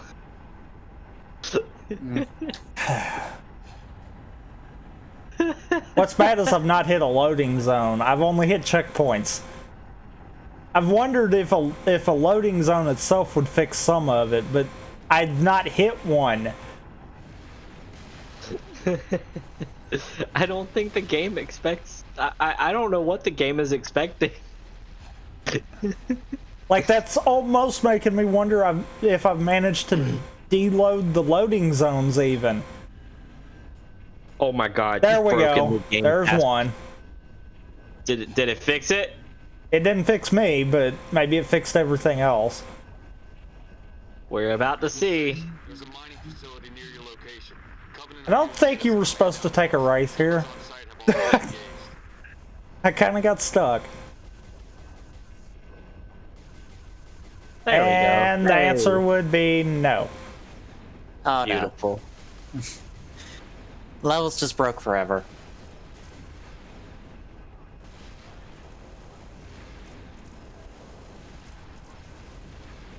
I can't hit it. Why can't I hit? Thank you.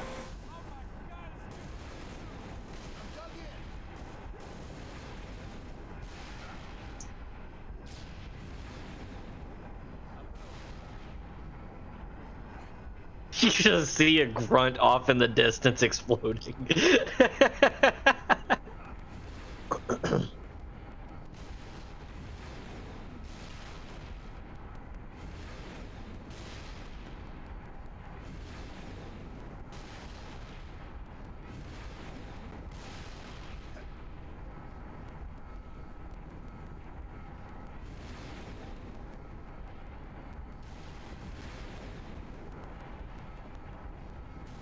Oh god, that was actually a good shot. Damn. Nice. I'm gonna kill all of these Marines. Or Shadow Marines, I guess is what they should be called. New intelligence. Friendly forces in a Covenant outpost have sighted a You high-level killed your target, own, an elite possibly Zerg. teammates. How do you feel? We're onto something big, Commander. Eyes on the prize, Noble. Take out that zealot if We you we get the can't chance. tell if they're your teammates Keep moving because toward we the can't spire. really see them. Their textures are missing. So who knows? They could be mimics disguised as soldiers. We could be playing Prey right now. Well, he's up there No, early. no. They would be Flood if that was the Wait, case. where did he go? Wait, I thought that was him. That's Cat. Where did he go? Where did he? Found him.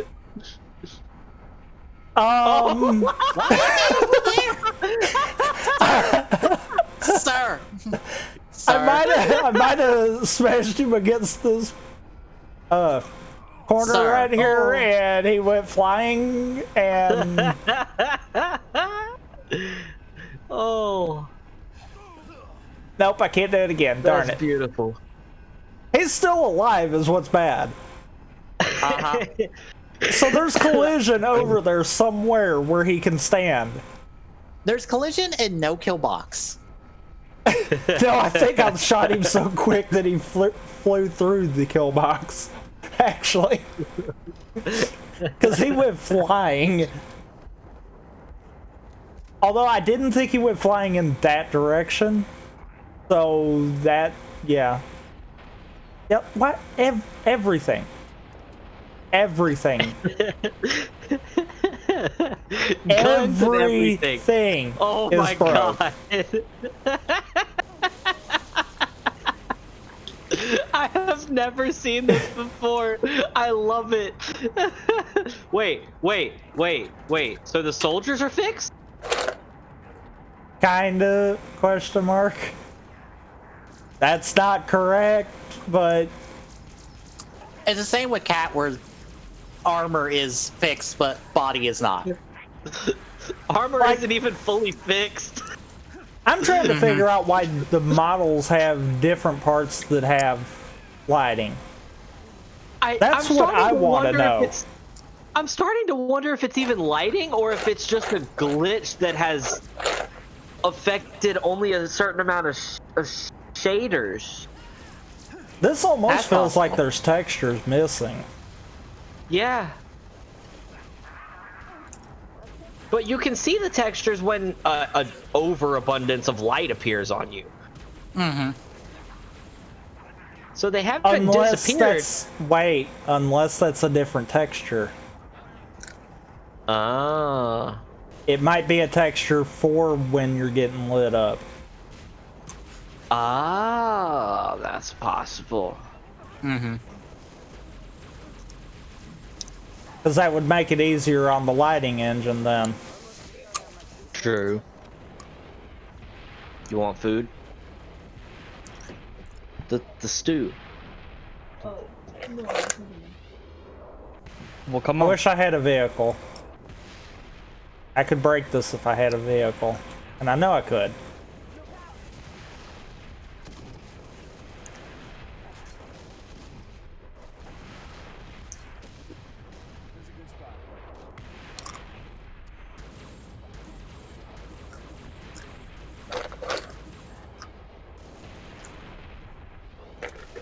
Okay.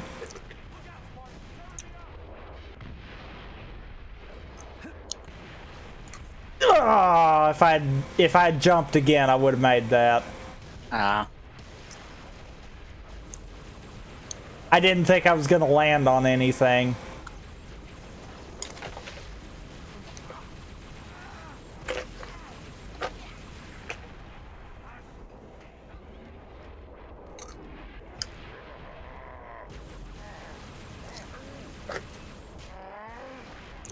High-value target has been neutralized. Impressive, Six.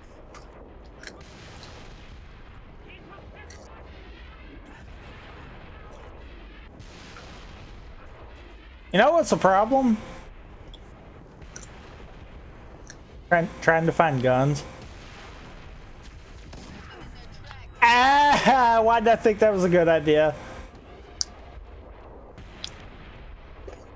Not your smart decision, to be honest. Not at all.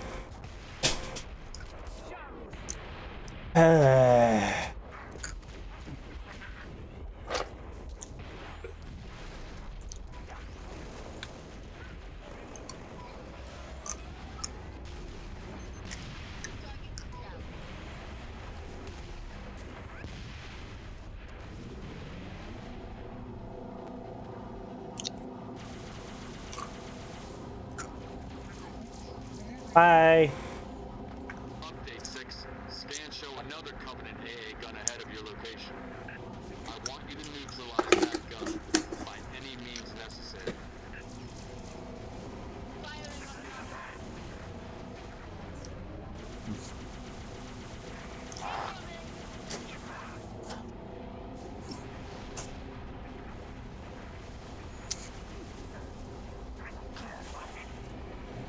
I got the one I was aiming for. All right, there's hunters here.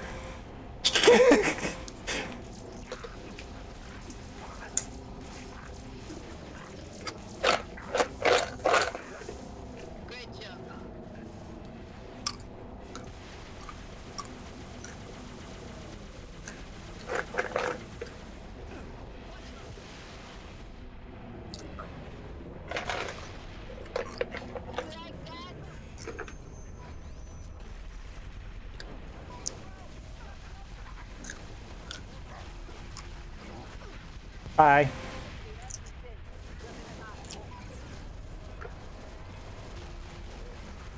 You know, the sticky grenade cannon never seemed that useful. Yeah, no.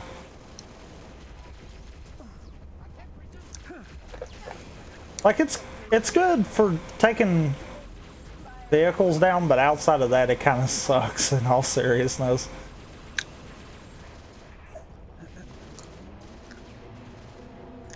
Oh, you're still. Oh. Oh, you both are still up there. Oh. There was a backside to this, wasn't there?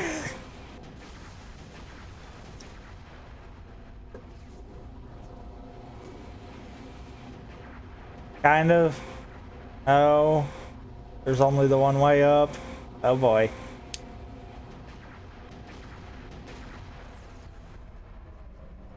No, Cat, I'm not gonna launch you into space again.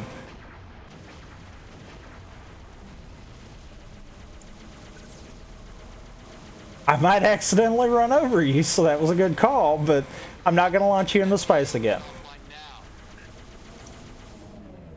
Yeah, and I need these hunters out of here now, but that's not happening either. Oh, that's not good. Oh, that's really not good. That's not... No. That's bad.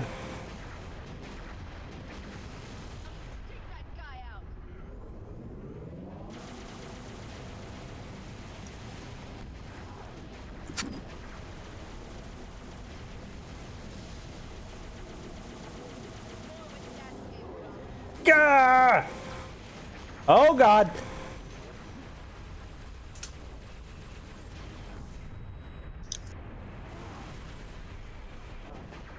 Aha!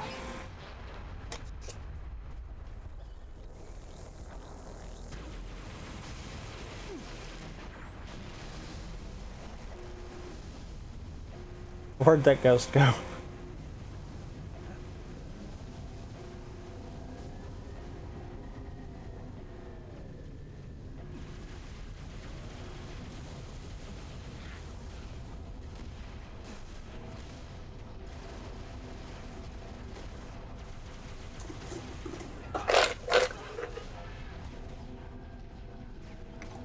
Not bad. Overkill off of that.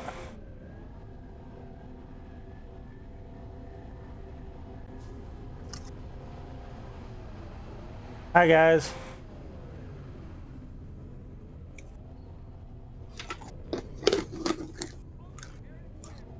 Well done, 6. Oni needs up-close recon on those spires. We're gonna fly you the rest of the way. George has a Falcon and bound your position, Lieutenant.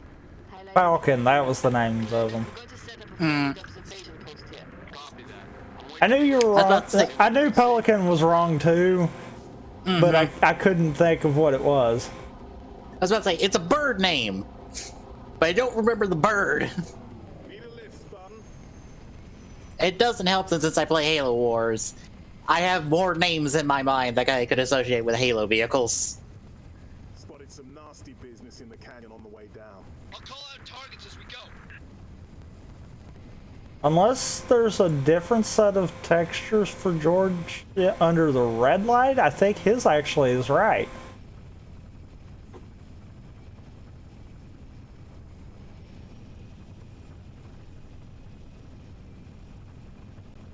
Top of the canyon, dead ahead.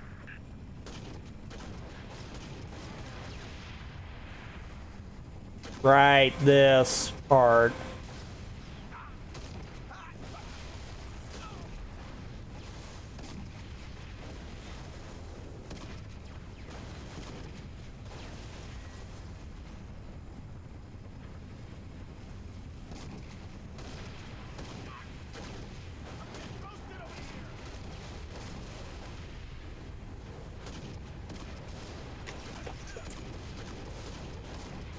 Nice shooting, Spartans. Stay sharp, Six. We're not out of the canyon yet.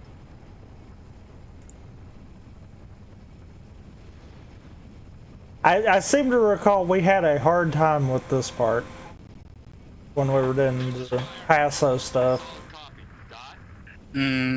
Yeah, this is a weirdly difficult part. Yeah. Priority 1, pilot. Gotta know what's in there. Affirmative, sir. Here we go. We just lost all power. We're going down. Lock your armor, Spartan! Yeah, his is right.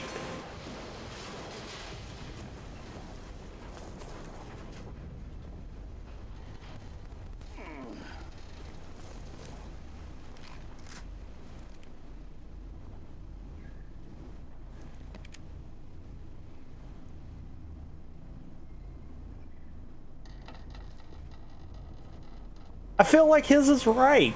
Instead, we shouldn't stay here. I'm showing hostiles all over. Nope, his is broke too. So wait, his was right in the cutscene? On the spire. Looks like a staging area. Copy. We have your visual. Dot's working the problem. I am at a loss of words for this right now. Nailed that one. Knock it down.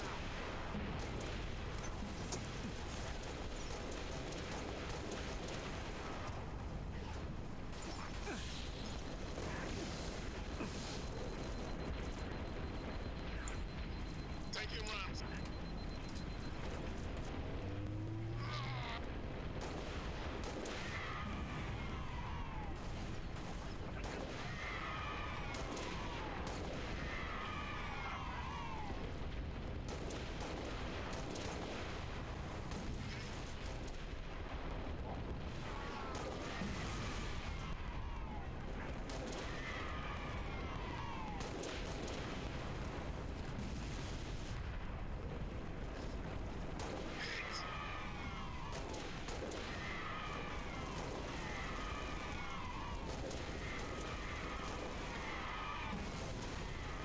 Jeez.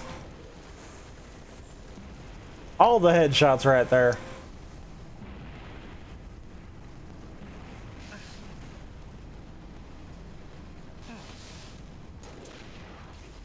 Okay, game.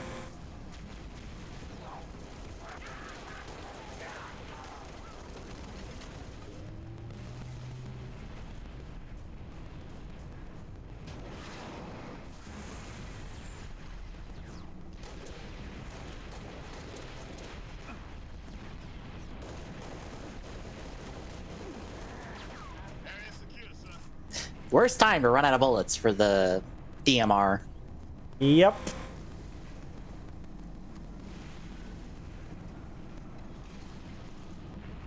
Noble 5 only believes those spires to be teleportation terminals. Teleporters. Legal one. Frigate Grafton is on station ready to kill that spire. But first, we need to power down its shield. Six. I'll hold these bastards off. You find a way to the top of the spire.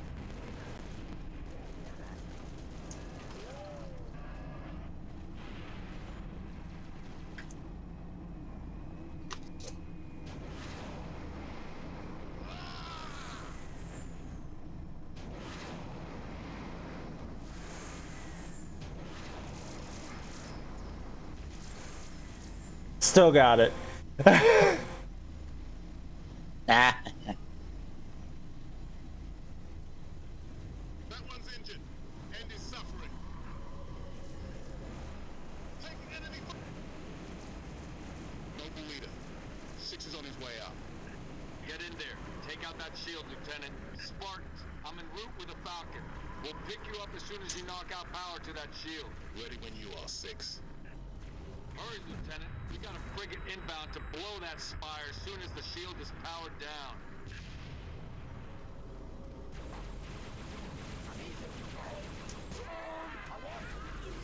Wow, he didn't even get his sword going. Good. Far less dangerous that way. Lieutenant, drop the shield and get out of there. Sir, I'm gonna have to ask you to drop the grenades. Sir. Okay, that was probably the quickest I've done that in a while. What happened? I usually wind up dying on the tower right there. I'm currently in the kitchen. This is Noble 1. Spire 1 is green and you're free to engage. Have a nice day. Copy that, Noble 1. Be advised, all ground units. Frigate 318 Heavy is inbound, and MAC rounds have been authorized. MAC rounds? In atmosphere? One way to get their attention. Hang on to your teeth, people.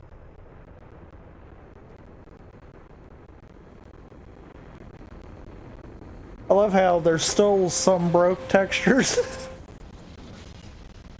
New contact. High tunnel. No, somebody tell me this ain't happening. UNSC Frigate Grafton, do you copy? Grafton is dust. We need to get out of here now.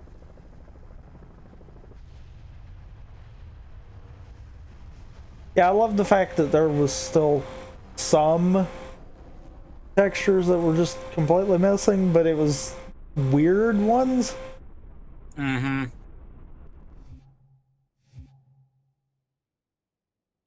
Let's see if this fixes it. Also, TV Nihon now has this week's episode of Geo. Or, God damn it! You did it. I almost did it.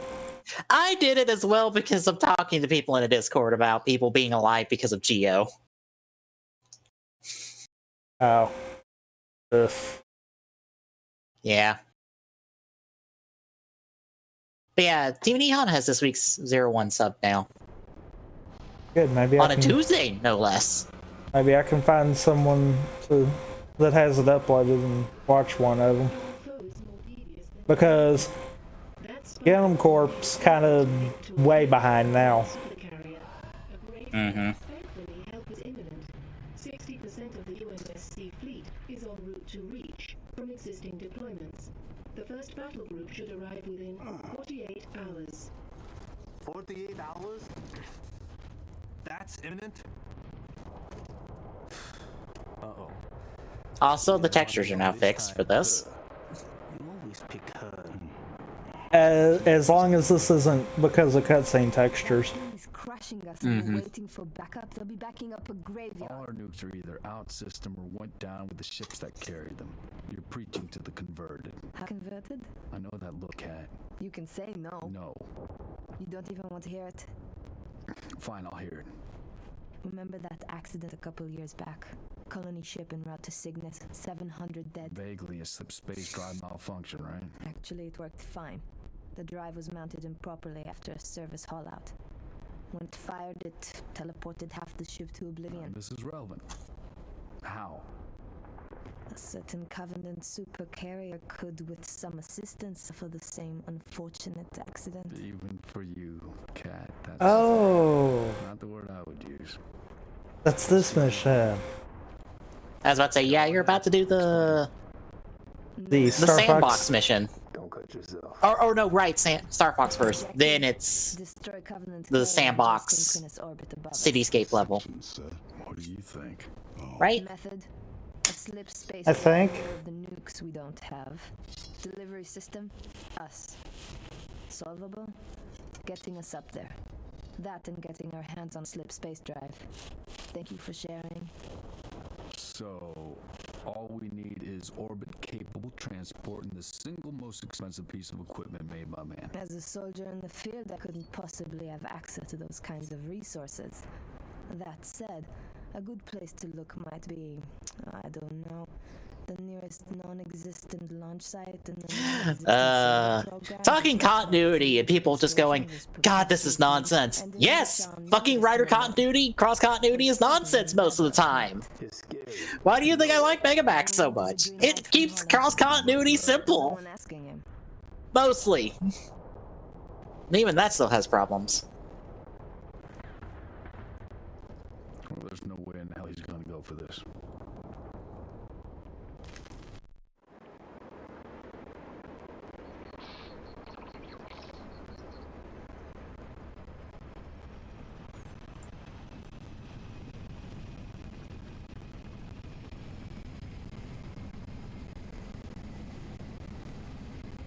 If it is still broke.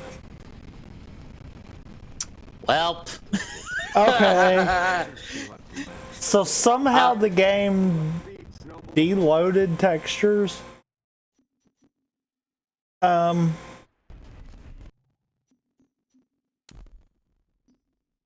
I'm thinking the only way to fix that's to close the game and start it back up, actually. Probably. 1 second. Because that is precisely what I'm going to do.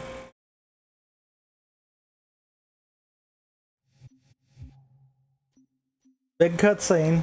Decided to break it. That is fine. Hell yeah. I was worried that that cutscene was actually going to cause problems. Mm-hmm. I wasn't expecting the problems that it caused.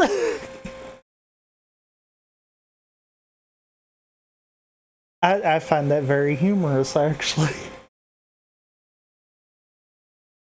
And I have to wonder if that's a limitation of how long it was running, or if that was a case of just how overpowering that one cutscene is.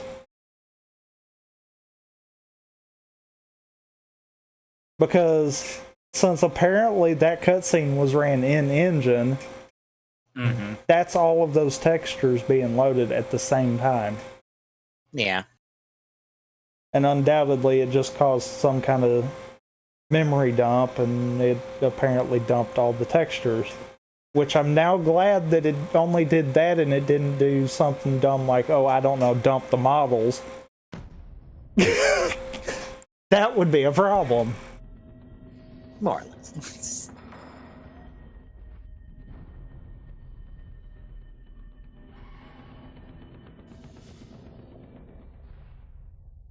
Oh.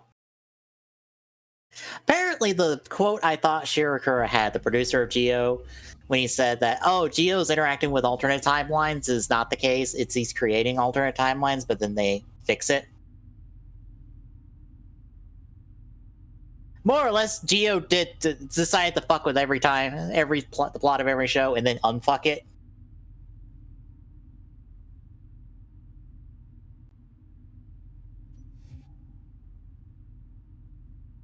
No. I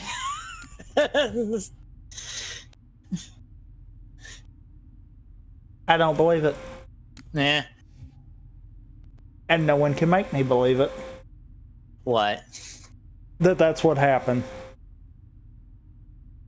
He might have dealt with that in his own timeline that is separate from the main continuity. Right. I could give it that. But this is clearly not them messing with the main continuity. Right. It doesn't help that Geo is not also, the I most was right. well-written of show. That was all I needed. Nice. Not nice because we don't get the fun of that anymore, but oh well. No, but now we get to see what it takes to break it. Ooh.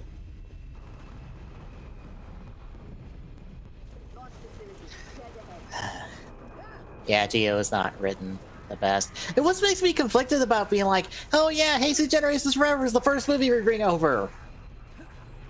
Ah! Oh. Oh, by the way, I don't know if you've heard, but apparently when Halo 3 comes to Master Chief Collection, they're adding the jetpacks back in as a skull. Because apparently Halo 3 at some point was supposed to have jetpacks. Well, that makes sense because they're in ODST. Well, okay, let me rephrase that. The way I took the article was sounding like 3 should have had it. The way the article actually was worded, it actually was worded like they were always supposed to be in Halo. Yeah. Which, I mean, I guess that is fine too, but it's one of those that's two very different things.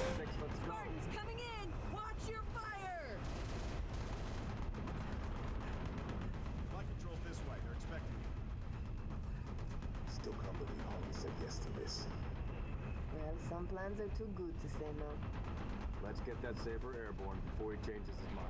We got a raid from the lower platform. Controls right through that door, Commander. Okay, I like this quote. Apparently on one of the Tokusatsu Network podcasts when they were talking about Geo, somebody said, Decade tripped a lot so Geo could stumble. Yep. That makes sense. I like that. Maybe in 10 years we'll have a far more competent series. Nope.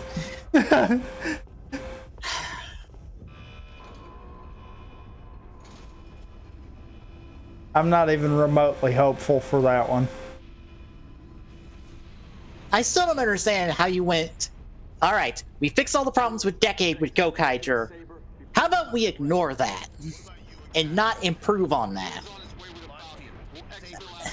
I don't understand that. Like, you can take it a different direction than Gokaiger, but don't pull dumb bullshit like Decade did. And Geo. Yes! Well, I mean, in reference to Geo, it's like, how did you ignore everything that Gokaiger did right and decide to go back to Decade and do all of its problems again? But worse. Yes! I'm back. What did I miss? We fixed the textures. I fixed it. How did you fix it? Closed the game and reopened it. Beautiful. Apparently it was a left. Mainly because now I want to see what it takes to break them. I want to know what you did first to break them. It was the cutscene. Yeah, I think it had to be the in-engine cutscene.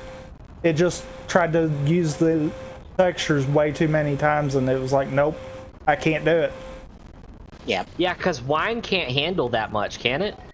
It can, but it depends on how they did it. Uh-huh.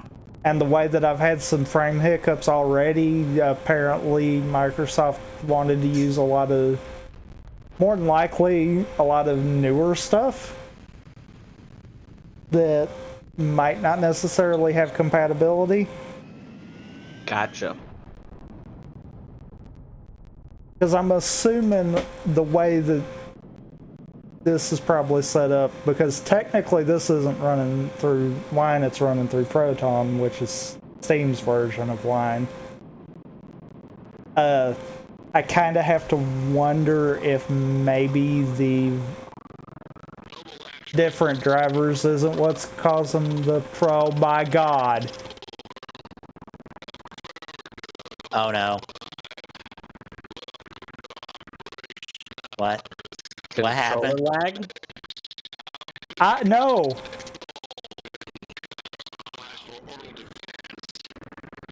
I'm basically playing this mission at like half speed. There we go. I think it. Oh my gosh, it's having a hard time loading this big area.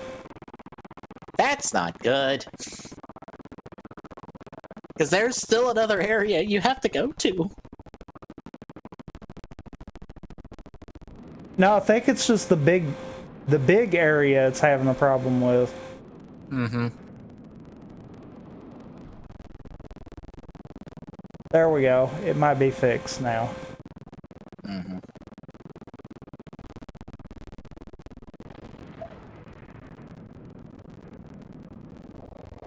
That's X, not Y. Also, since we were talking about Abby and Last of Us 2 earlier, I just want to stress, giving death threats to the actor or actress does nothing but make you look like a tiny dick prick. Yeah, that's not cool. Although, because of that, I saw a picture where everyone did the... It was a picture of doing all the hands in the middle of like, oh, we respect Laura Bailey. It was all the different things she'd been in. And one of them was Persona, and I was like, wait, Laura Bailey voiced something in Persona? And I had to check it, and it's like, oh, she plays Rise. And I was like, oh, I hear it now. In Persona 5, I'm guessing? 4. Which one is Rise? The girl from the commercial at the beginning of the game?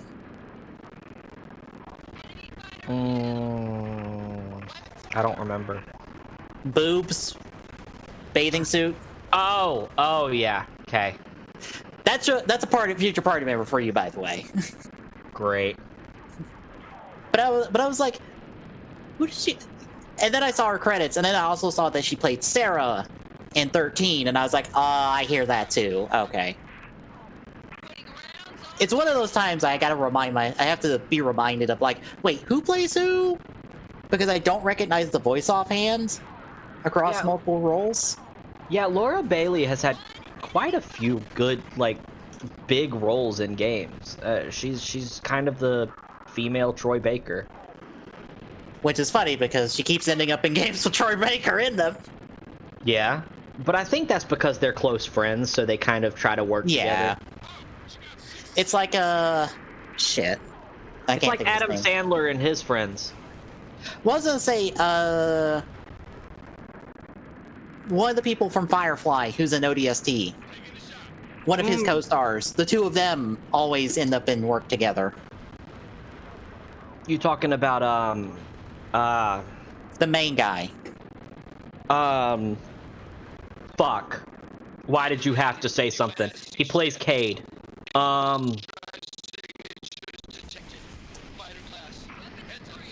Also, by the way, a lot of the issues I'm seeing with all the issues I'm seeing with this so far seem to be coming down to the dialogue.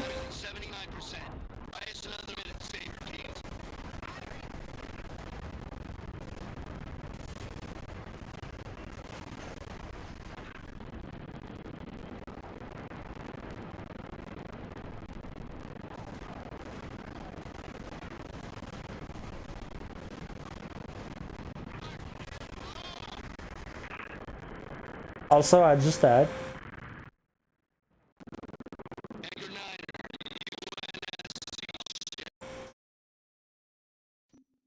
And Discord must have goofed up.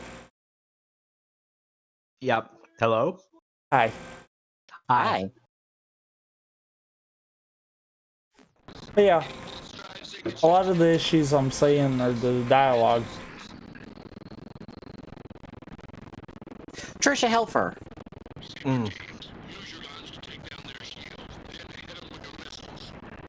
Oh, she's Edie in Mass Effect 2. Yeah. And 3. And she was the previous Mortal Kombat before they got Ronda Rousey to play her in 11. She was who in the previous Mortal Kombat? Sonya. Ah. She was Sonya in 10, but in 11, Ronda voices her badly. Really? Yeah, it's not very good. That has to be a hell of a voice change. For a game that's in continuity with the previous. Mm-hmm. You could clearly hear Ronda, and it's just like, this doesn't work. She doesn't do well in voice acting. Also doesn't help that it took her a while to do good promos in WWE. So She's not the best talker. Fighter? Yes. Talker? Nope. Still gotta work on that one. Yeah. Yeah.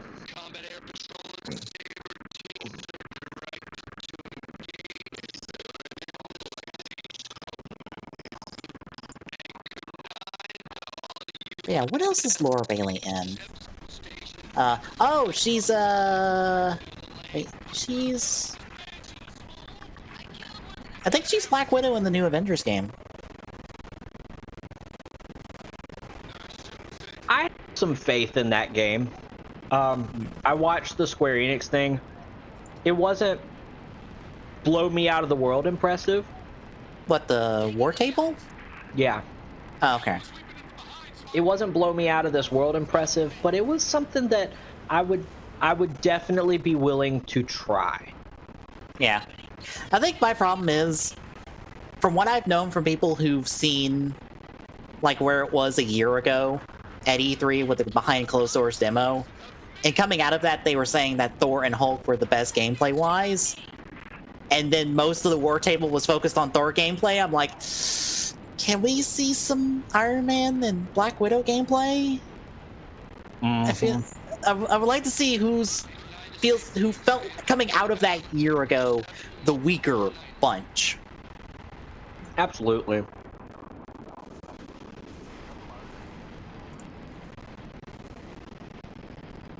Wait, she's Kate in the new Gears? I wouldn't be surprised. Huh. I'm looking at her Wikipedia with all her roles and stuff. Oh, she's Mary Jane and Spidey.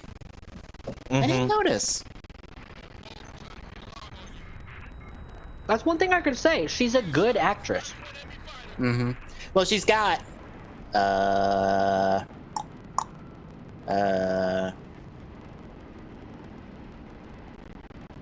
like years of experience at this point.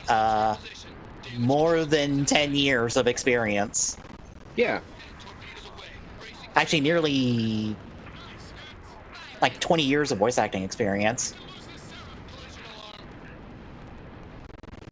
Right. Her first role was Baby Trunks in DBZ. Oh wow. Oh Yeah. wow.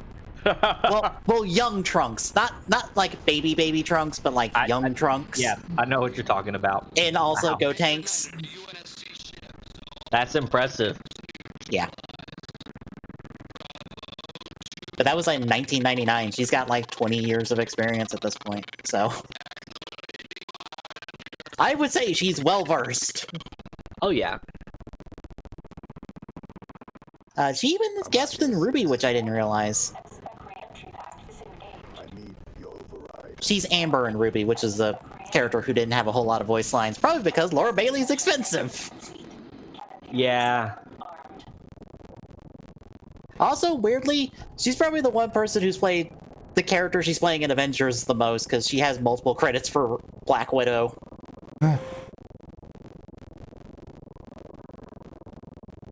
So, I assume her role as Black Widow will be fine, voice acting-wise.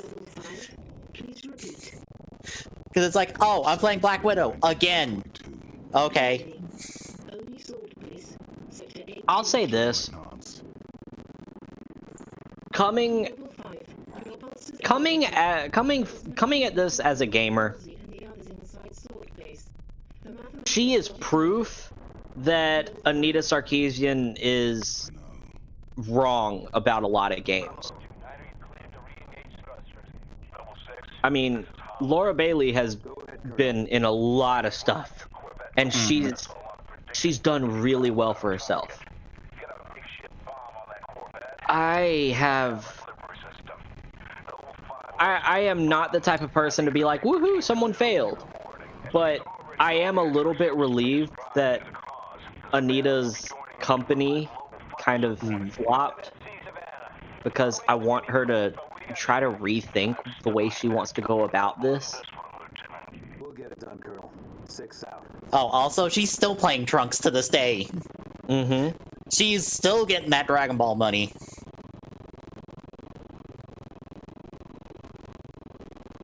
Well, in all fairness, Trunks has been a child for forever. Yeah. Yeah. But still, just get it, just having that. Oh, okay. I was very confused for a second. Because she has the Dragon Knight credit. Kamen Rider Dragon Knight. Oh, really? And I was like, it's the video game Kamen Rider Dragon Knight. That's why I was confused, because I was like, wait a minute. You weren't in Dragon Knight. I'm pretty sure you weren't in Dragon Knight. No, she did voice work for Dragon Knight, for Siren. Mm.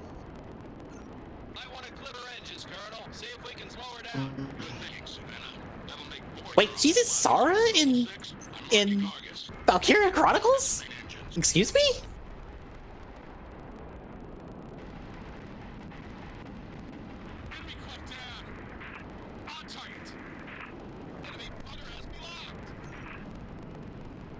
Okay, I didn't know that. And I love Valkyria Chronicles. Oh, she's the female protagonist in 3 Portable. And Cloud of Darkness in the City of 12? Oh, she's even been Chun-Li and Blaze.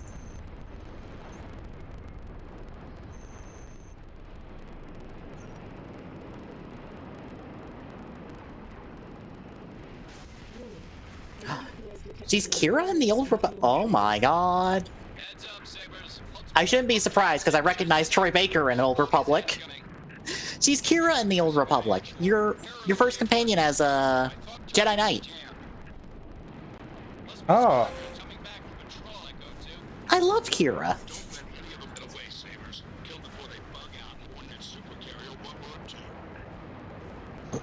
Oh wow, she's Helena in 6. Granted, I can hear it now. Although 6 is not good. Yeah, Risei. Oh, she's Lucina as well in Fire Emblem. Yeah, she's done a lot of voice acting. She's also the best pilot in the world in Wonderful 101. Which that is a very like withdrawn role in terms of speaking, so that will surprise you. It's a very monotone role on purpose, and it's done really well.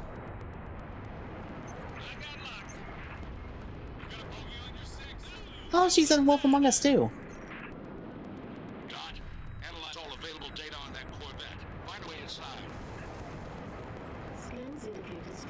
Oh wow, Codename Steam. That's a game I still need to play. Wait, she's Vale in 5? Halo 5? I guess. I have no idea. One of the wow, I can't think of his name. One of the new Spartans in 5. Oh, one of Locke's skins. Yeah, one of Lox's.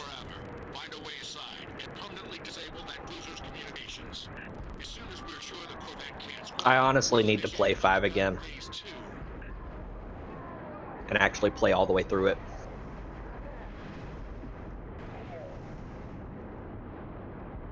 I win.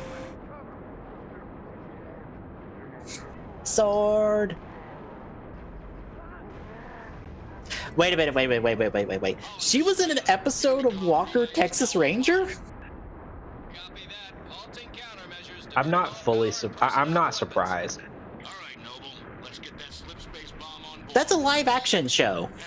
I know. From like I'm like, wait a minute, what? It's like a show from when I was a kid. Damn. That's something.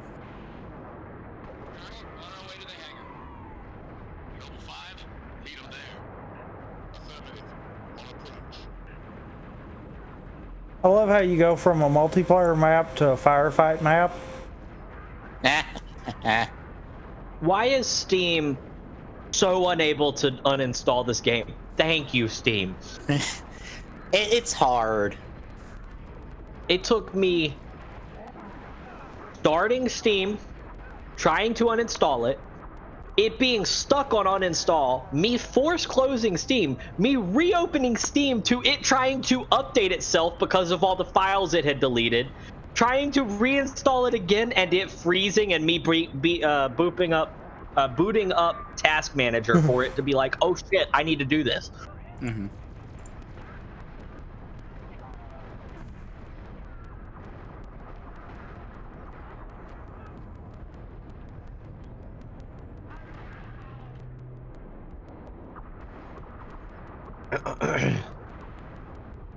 Ooh, I should have a bit more space on my computer now. I'm gonna uninstall Fallout New Vegas. I know, criminal, but I can reinstall it later.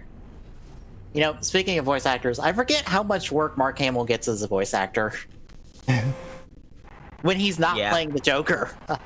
Because I went on an Avatar binge of clips and stuff, and I forgot, oh, you played the main bad guy in The Last Airbender series, not the movie. Mm-hmm. And I was like, fuck, I forgot that. Because as soon as he spoke, I was like, hi, Mark. I hear you using your villain voice. Ooh. Ubisoft is giving away Watch Dogs 2 on PC this weekend. Huh. That works for me.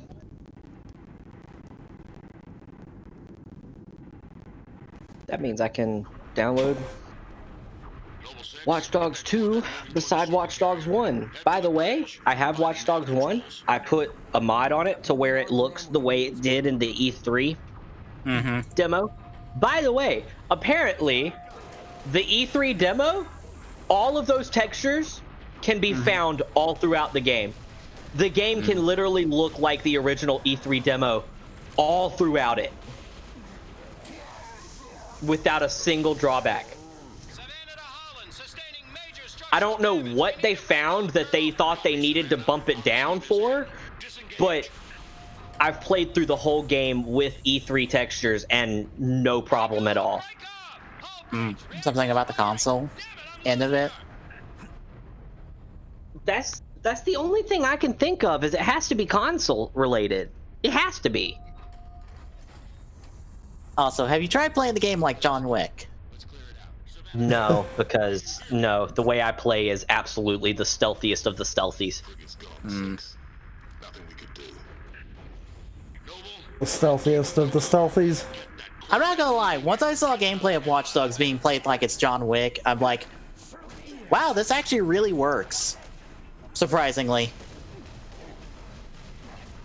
I am hardcore, no one will ever notice me. And if they notice me, I have 5 ways of getting out of it without anyone else noticing me.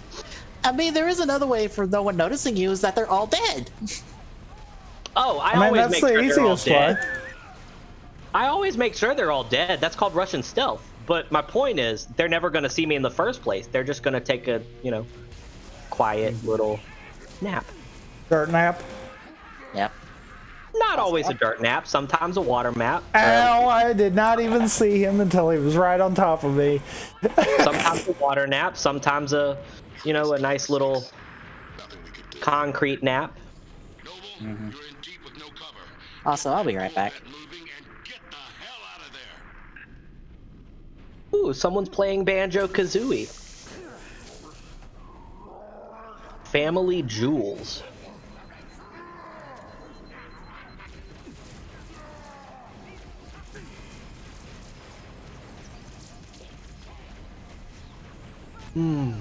God.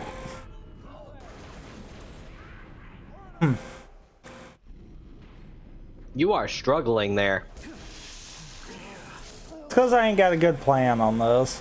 I'm winging it. You mean run and gun doesn't work? Not when you've got one shot with a sword and concussion rifle.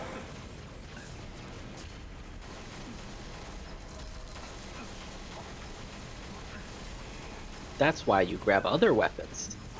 Ooh, look at that weapon. That's perfect. Except it's not.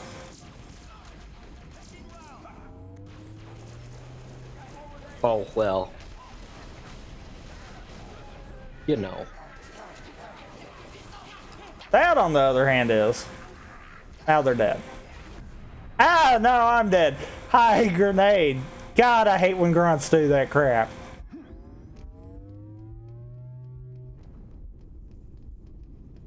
Okay.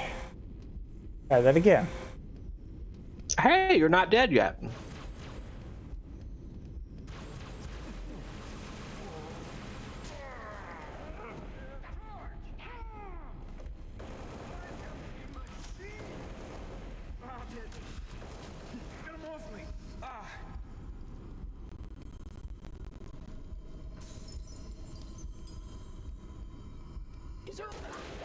Damn, life expectancy around here ain't so long, is it? Move, Lieutenant. Put that Corvette on a refueling track to the supercarrier. Alright, I'm back. Welcome back. Well done, Noble 6. Uppercut initiated. Corvette is underway. 6. Yeah. It's gonna sound weird, but it's nice to be co-com for a game for once and not playing it. That doesn't sound weird.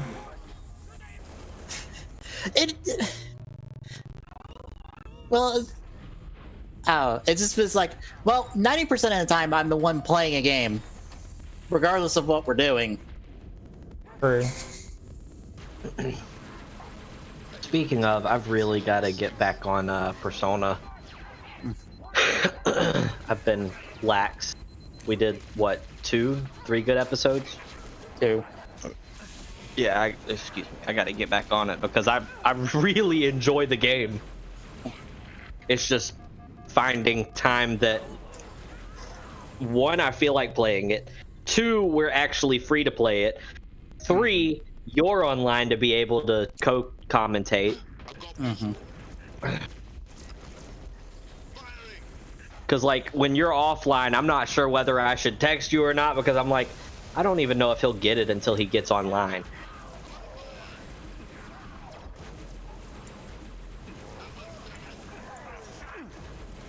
Right now this week I'm trying to keep, since normally it doesn't happen, the Twitch stream open so I can host Bluefin Brands for when they do all their streams to get a bit more exposure, because do I want more Ryder in the US officially? Fuck yes. So I will creatively shove all this in your faces and not regret it for a single second.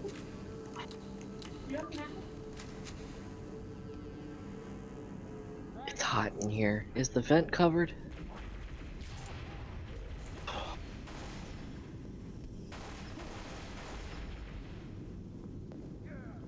Yeah. Oh, look at all the fancy toys over here.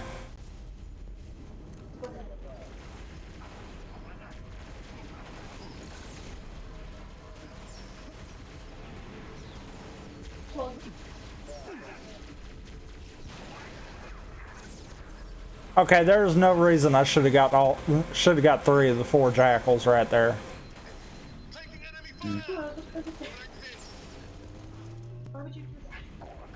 To try to keep the cat from eating the food? You say that.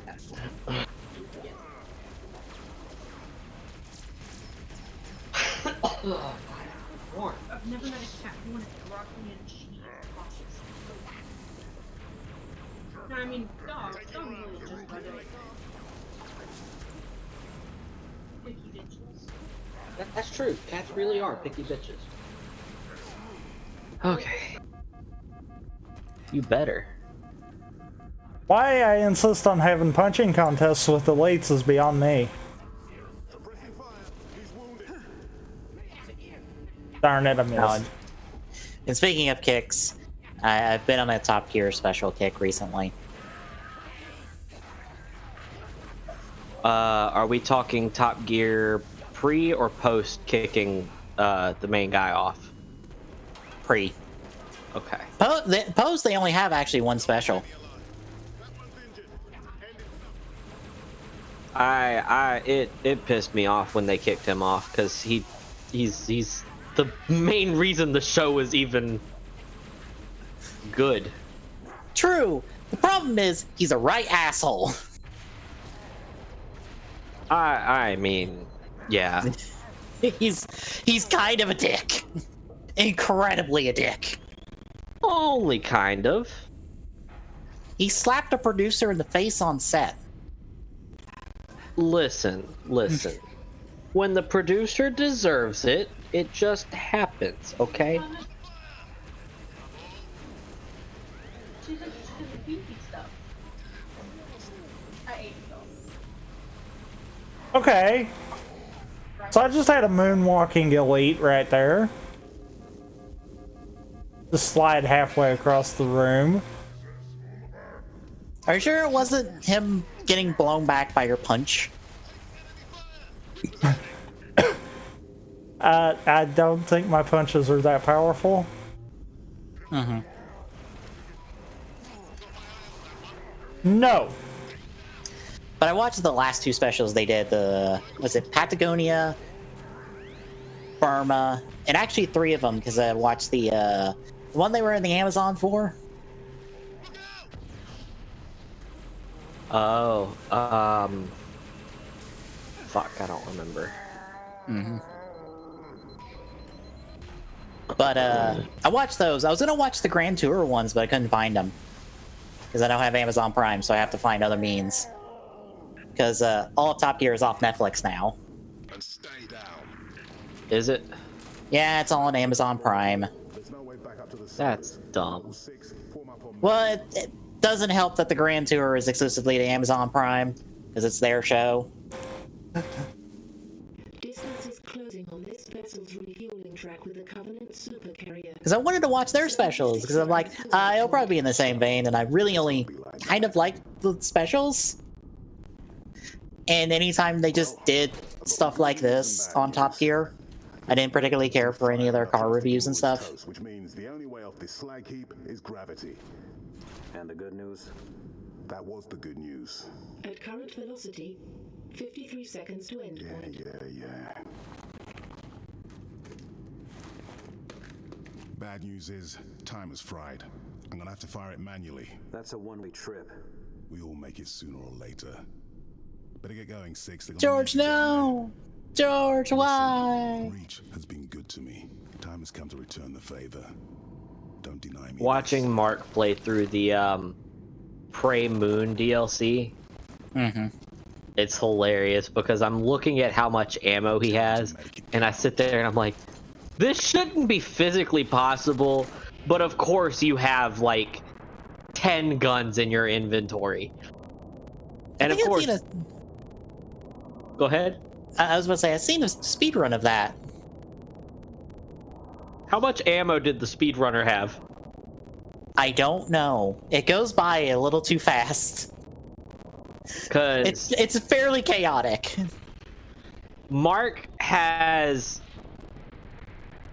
927 rounds, and every single slot in his hot bar is a different gun. I mean, it's the same gun, but it's literally a copy of his silenced pistol over and over and over and over again. Mm-hmm. It's just looking at it, I'm like, this. Why do you have so much? Oh, there's the slowdown again. There we go.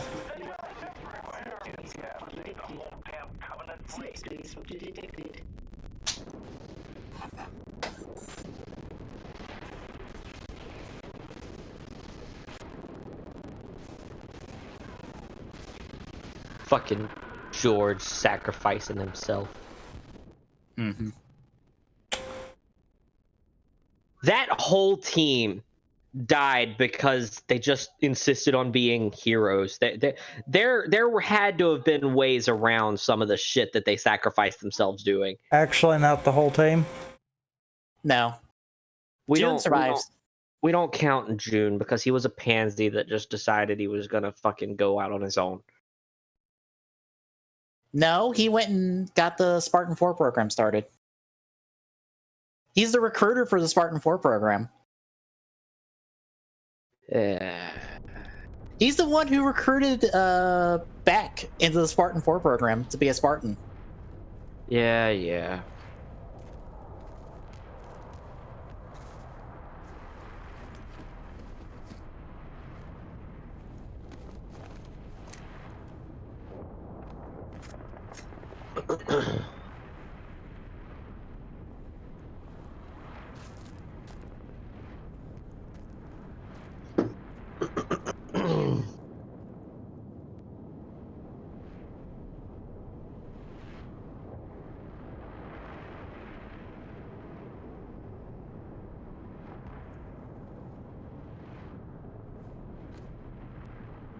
I forget. How does Kat die?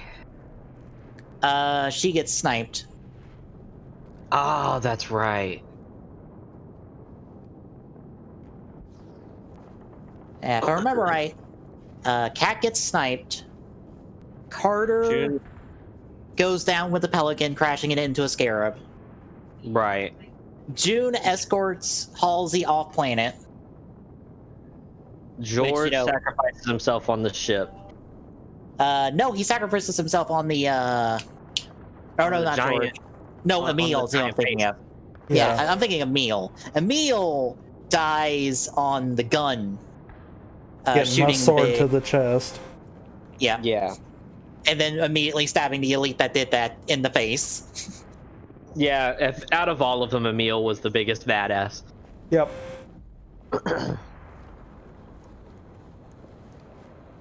Yeah, and then I still don't understand why everyone was so insistent on protecting Six.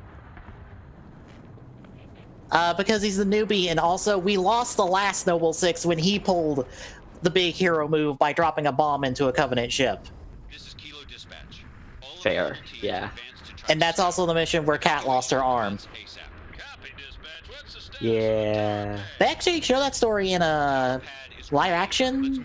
They filmed that in live action for a commercial for Reach, I think, or for a trailer. So we have more or less how that mission played out. But yeah, that's why you are the new Noble Six, because yeah, we kind of lost the last one for pulling these heroics, and that probably goes on to inform everyone's actions in this game.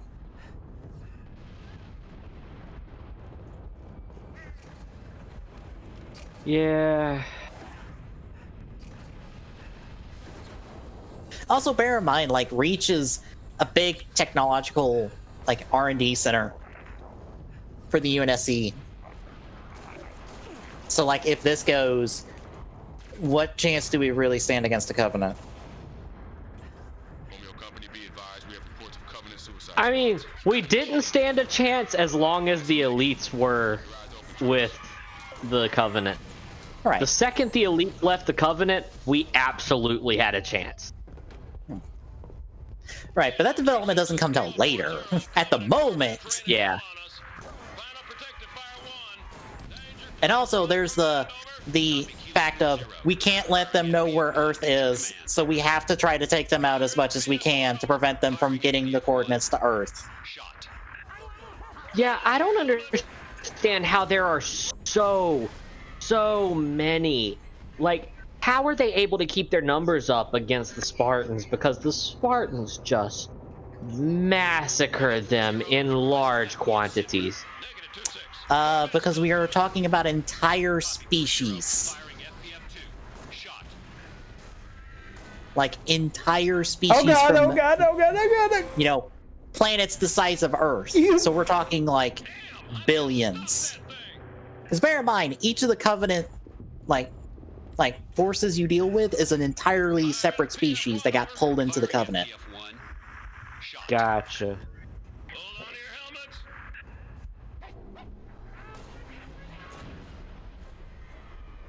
Like, all of these are not from one planet. No, they're all from their own planets that ended up getting pulled into the Covenant for one reason or the other.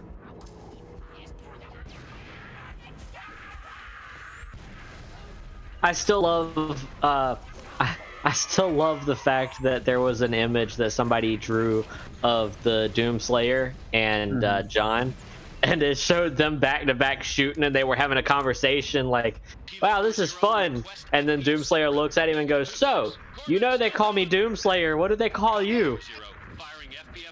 And you see John have flashbacks of all the aliens calling him Demon, and he's like, I'll keep that one to myself. Yeah, that makes sense. What do they call you? Yeah. It's the Demon! Yeah, Turn. probably not literal, please, God, no. No. Alright, the brutes get introduced here. Honestly, John's a fairly chill, normal guy when you dive into his characterization in the comics. Or not the comics, in the books. Because he actually gets lines and stuff in the books. Or a lot of characterization in the books. Yeah, it's... John, I get it, it's a video game, you gotta have some badass stuff, but like, all of his serious moments, they just get underplayed in the video games. He's just the badass. That's all people really know about John if they've only played the video games. Yeah. Honestly, it took till 4 for them to give him like the most character in the series. Yeah, and then managed to screw him out of that character development in 5.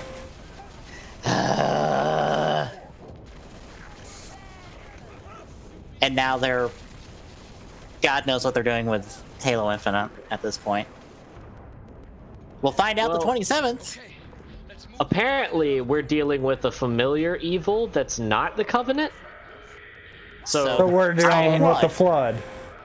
That's what I'm thinking. That's what I'm thinking of is the Flood. And dear God, please no. So then we can have Flood, Covenant, and Prometheans. Oh God, because that won't end bad at all.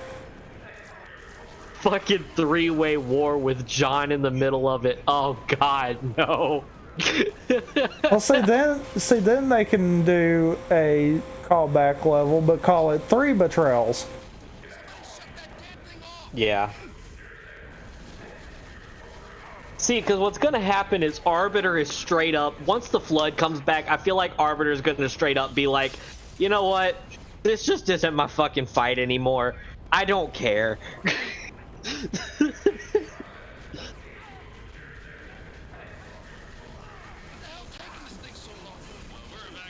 Well, he can have a career in... Oh, I didn't know I walked past the brute. Yeah, you walked past a brute. That would have been information to have known earlier. Well, I am stuck!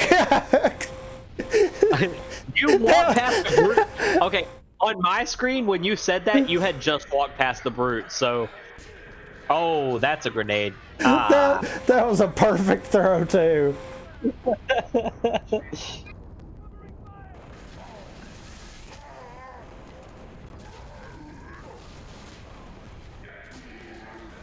I hate brutes. Because they won't just die.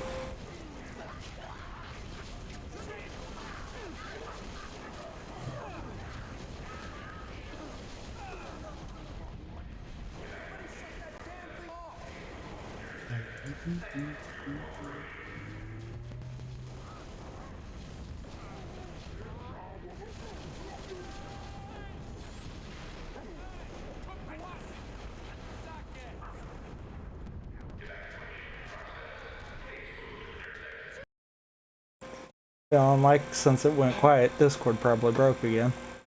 No. Oh, it didn't? No. Okay. Everyone just got quiet, so I was like, okay. No break, just reading.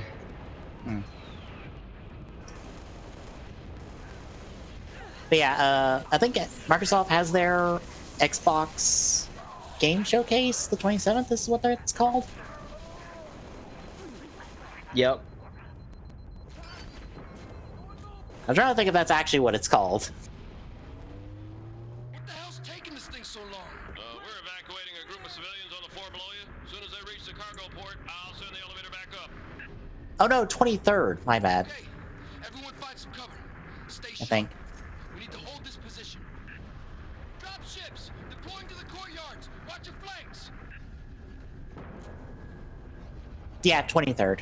Just Xbox game showcase. 23rd, 9 o'clock Pacific, so that's noon.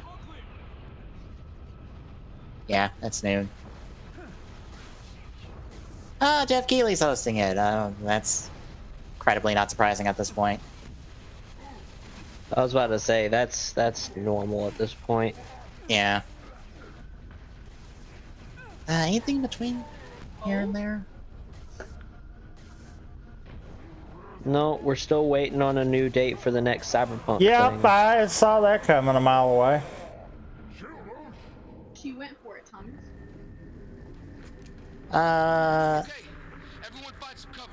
We had a World of Warcraft Shadowlands update today. Or no, well, today as in the 8th. Devolver's having a direct the 11th. Ubisoft's got a thing the 12th. Stadia has a thing the 14th.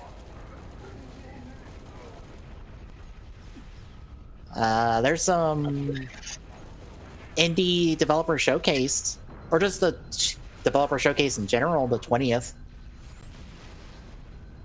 So we got stuff between now and then. Give me. I want hammer. Hammer. Hammer time.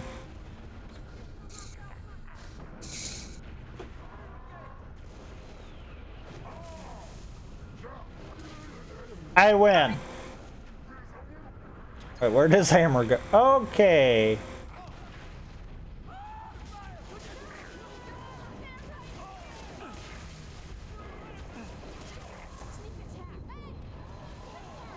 God, I know it will never happen, but for as much as people keep asking for us to actually get Kamen Rider Shinobi as a full series in 2022, I don't think it's gonna happen. It needs to. I know.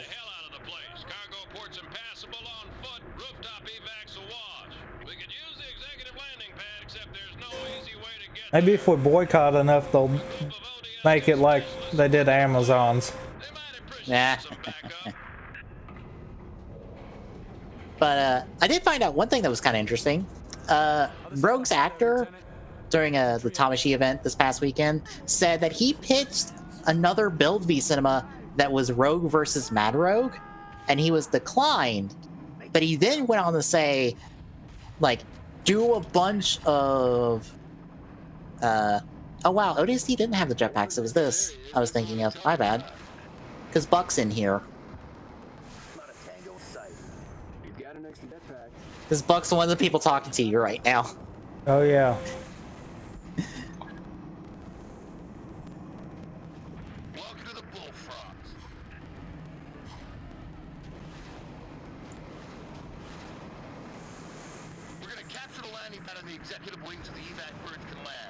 But he said, hey, get this hashtag going and maybe we'll change their mind. And it was hashtag Rogue versus Mad Rogue. So we might get another Build V Cinema. Maybe. I don't know, with all the plans that have probably gotten mucked up because of COVID, if that's going to happen right now, but maybe.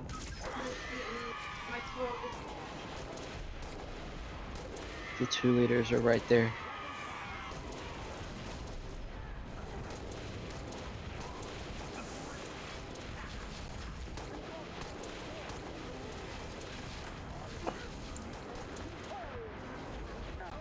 Honestly, I wouldn't mind Shinobi is the series in 2022. Because right now, the series that wouldn't the series before it right now be Saber? Yeah. Yeah. And apparently the Saber I logo... might have killed myself with that hammer swing. I think yeah, you kind of hit... I think I hit that barrel in my face. Mm-hmm. Yeah. It was just to your left, but it was in the shockwave. And I think it was the momentum that actually killed me. I would assume so.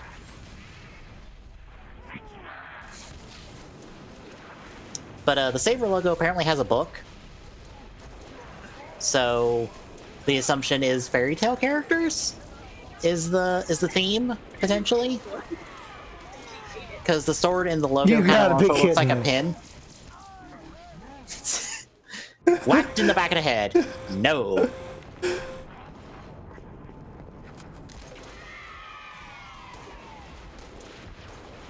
And also, there's apparently, like, text on the logo that is, like, a ciphertext. Or, like, a made-up, like, lettering that spells out Kamen Rider Saber, so we'll probably have that throughout the series, which is very Kuga-like because of the Grongi in Kuga.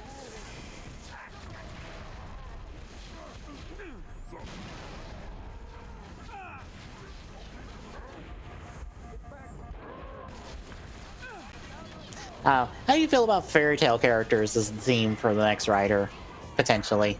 I've learned not to judge. True. I mean, what did we think about a Fruit Rider? Very true. Sometimes the craziest ideas can be the best. Yeah.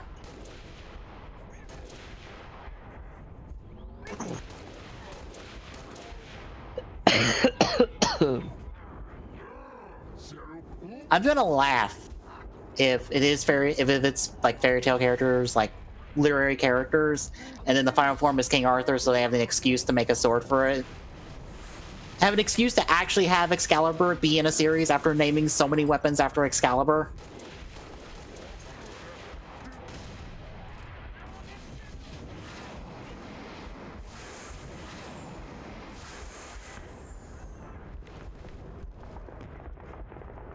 Also, yes, I might have just flew over top that entire fight.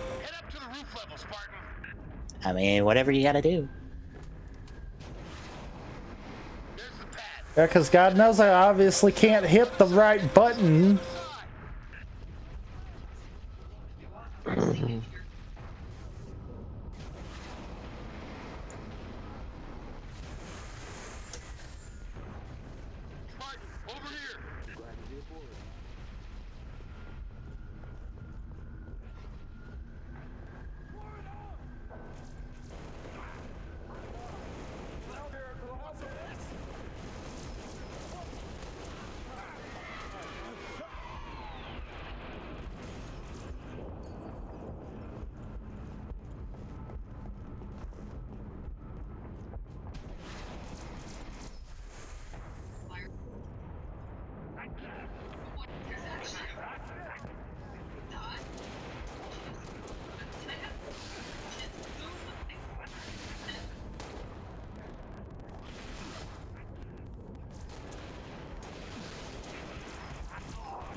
Can this Mad Rogue versus New Rogue, if it does, or Mad Rogue versus Rogue thing, if it does get made, not involve a Volt? I'm already don't like the fact that we had to have him brought back again. Again. Again. Yeah. Because he refuses to fucking die and stay fucking dead. God damn it. Guess what, guys? What? The bubonic plague is spreading in China. I mean, that's actually not surprising because there's always been strains of that forever, so it's fine. But it's currently at level 3 plague warning. What do you mean? And that means exactly? There are 4 levels. Oh.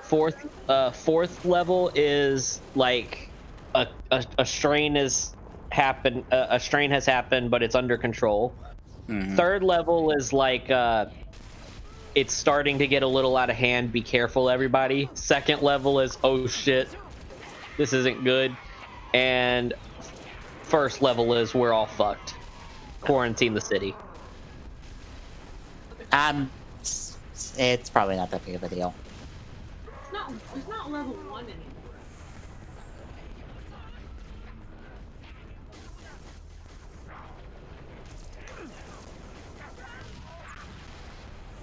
Shit. Yeah, okay. Andrew Yang says the US should seriously consider switching to a 4-day work week to boost people's mental health. Shit, I wish I had a 5-day work week. Hours a day just to meet your working quota. Your hours. Get all your hours. 10 hours a day. 10 hours you could be laying in bed.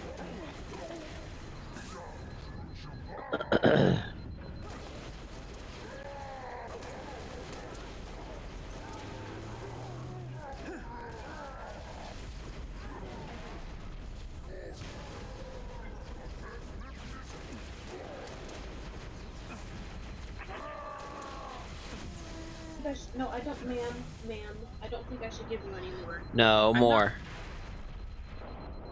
No.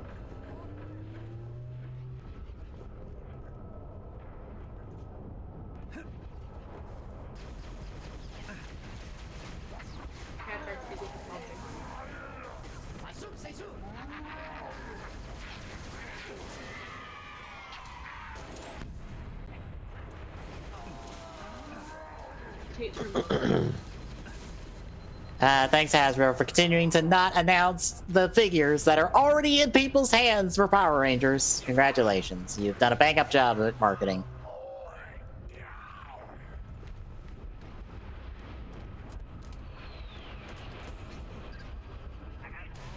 Power Rangers has a 6-inch collector line called the Lightning Collection. There are figures announced for it that are getting in people's hands just because they're shipping out and just going to people who have pre-ordered for them, and they're not even officially announced yet.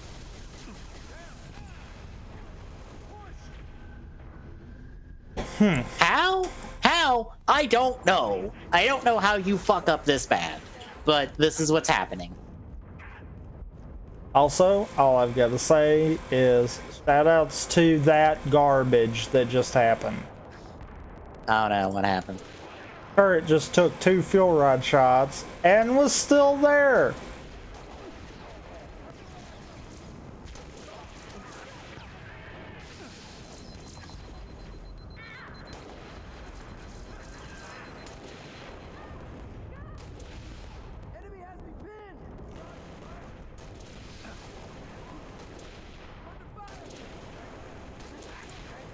Granted, I'm still not the biggest fan of the Lightning Collection because this is the series distribution on it at the moment. You might notice a pattern.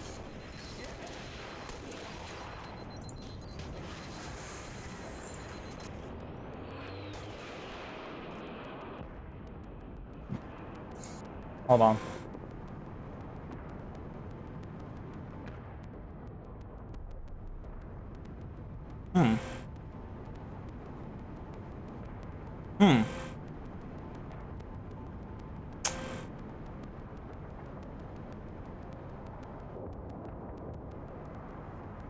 Have you noticed anything about it?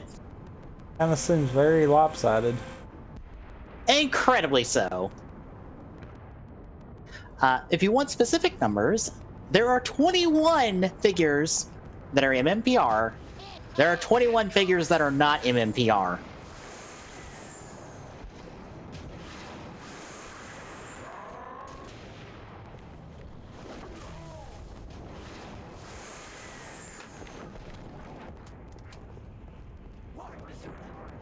It is kind of ridiculous.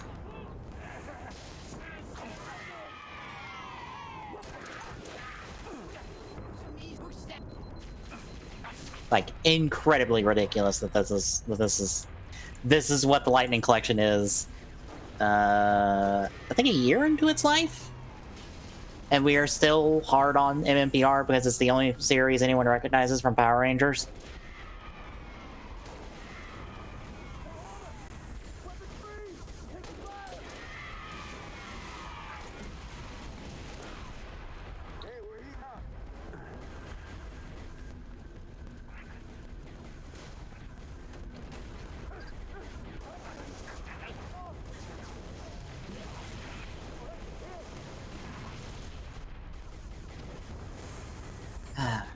Also, you might notice that complete teams just don't exist. Still. Like, Beast Morphers, the currently airing show at the moment, still don't have all 5 members of them. Still. And generally the show is done airing in the UK.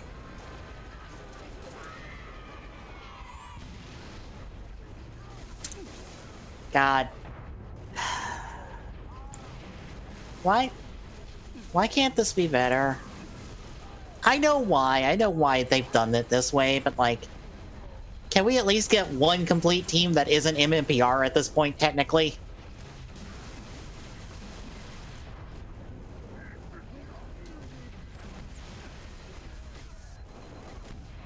Because technically you have a season 2 if you ignore the gold shield on black, because you have the White Ranger. But if you ignore the silver stripe on the Green Ranger, you also have every Ranger from MMPR. Or that would be technically classified as the MMPR team.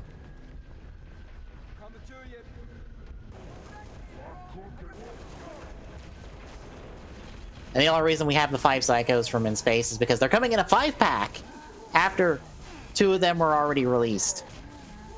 1 in a 2-pack with with Lost Galaxy Red, and the second on his own at GameStop as an exclusive that no one bought, apparently. Apparently. Hmm.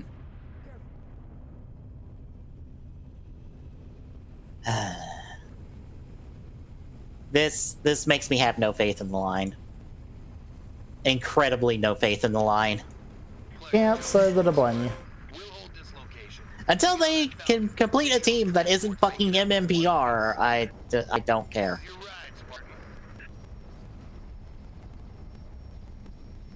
Get on board, Lieutenant. We've got civilians that need immediate assistance.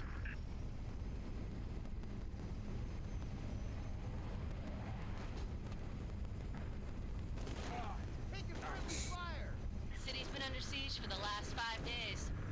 Thought we had it in hand, and then those corvettes showed up. Our fleet's scattered, pulling back.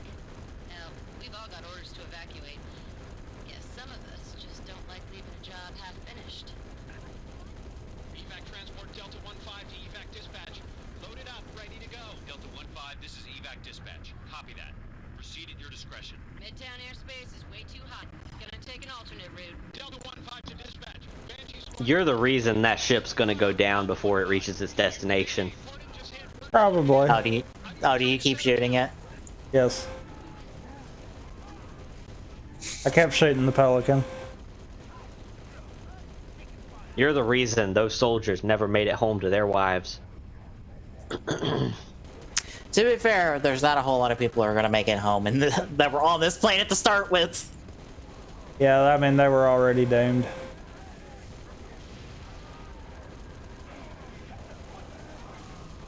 Fair enough. Fair enough.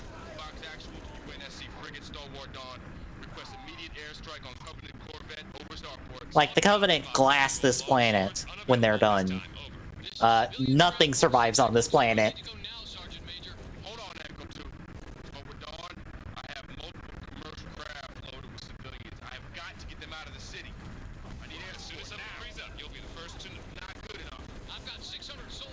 Oh, so what exactly is Road to Affiliate? How exactly do we boost those numbers? More or less 3 average viewers by Twitch's count. Okay. And that is the current. Excluding whatever stream it is. Yeah. So wait, once we have 3 average viewers, we become affiliates, or is the number gonna rise again?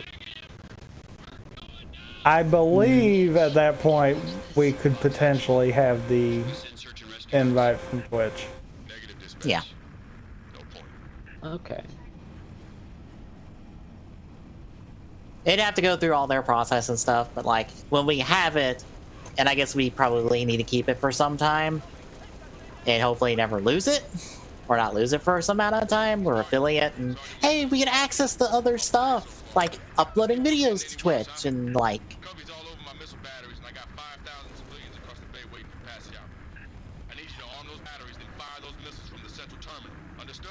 The struggle is just getting and keeping viewers. True.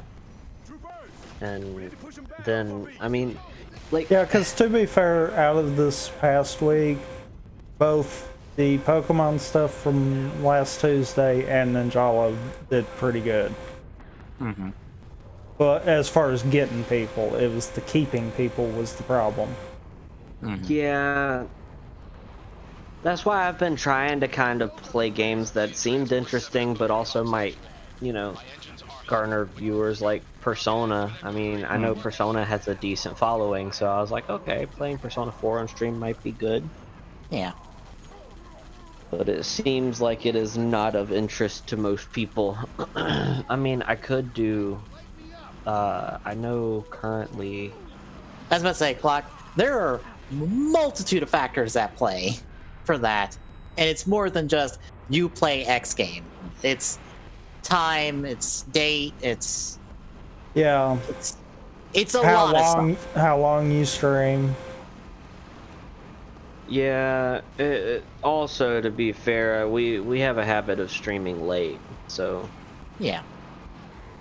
But that doesn't hurt nothing, because one of the bigger channels on Twitch, Proton John, he always streams late. Yeah. And it's nothing to see on a bad day him have even like 1,000+ viewers. Yeah. Yeah. It just... So the time of day, I don't think is... Wow, that Wraith had impeccable timing. Mm-hmm. The time of day I don't think has that big of a gap. It's more of a how many people we would be able to. Because obviously, I don't expect our Saturday streams to be super big, because I know other streamers like John and them are going to have a lot of viewers. Right. So stuff like that's not going to be able to compete. Right. The best way I can put this is an analogy I told some people in college. At the core of this, imagine a blackboard. Now imagine 1,000 black dots on that whiteboard. Okay. Now imagine there is one slightly bigger black dot on that whiteboard. That slightly bigger black dot is you doing this.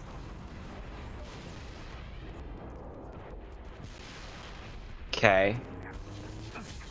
Now try to tell someone to find that slightly bigger black dot. In the 1,000 dot, yeah. Yeah. We are in a sea of people doing the exact thing we are doing, regardless of game, regardless of who we are and how we do this. At the end of the day, there are 1,000 people like us. There are only so many people on Twitch at one time to watch so many people, so... That's true.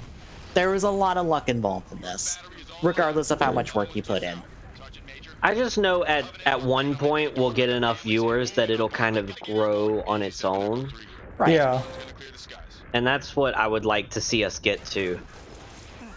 I mean, I can't say much for it because I know I took off for a while, and that was because I had a bunch of personal stuff, work, and everything else that happened. You know, life kind of grabbed a hold of me for a little while. Mm-hmm. But I would like to be a part of it as it becomes more... I would like to be a part of it as it becomes larger, is what I'm saying. Because it would be nice to see something that I can say that I was a part of really when it started, even though I took off for a little while. It would be really cool to say, yeah, I was a part of that from the beginning, even though I hopped off for a while. Yeah. I just don't want to do stuff because, oh, that's what all the cool kids are doing, so let's do that. instead of just doing what we want to do. I don't want us to be trend chasers. Yeah, Right, absolutely. and I'm not saying that either. Yeah. That's one of those. I kind of want to start like a spreadsheet or maybe just a channel in the Discord where I can kind of note like, okay, these games hit pretty decent this week, and we might can kind of see what repeat content would probably be needed, kind of deal. That makes Like, sense. case in point, one of the reasons why I kind of leave Pokemon as the go-to is because it seems like we get a bunch of people come in for it. Now, they don't stay, but it always kind of does, so it's one of those I'm like, okay, I'm fine with playing Pokemon, so sure, we'll do it. Well, I know at least one show that we do, even though we haven't done it in a while, we get at least one viewer, and that's City of Mist, and that's because I have my cousin, who we've played with before, Mike, he loves watching it, so anytime that we actually, when we do go to do it again and he's not busy, he's probably going to watch it because he's really interested in it. I've already done a couple, I've already DM'd a couple games for him for Dungeons and Dragons, so he was interested in City of Mist from the beginning.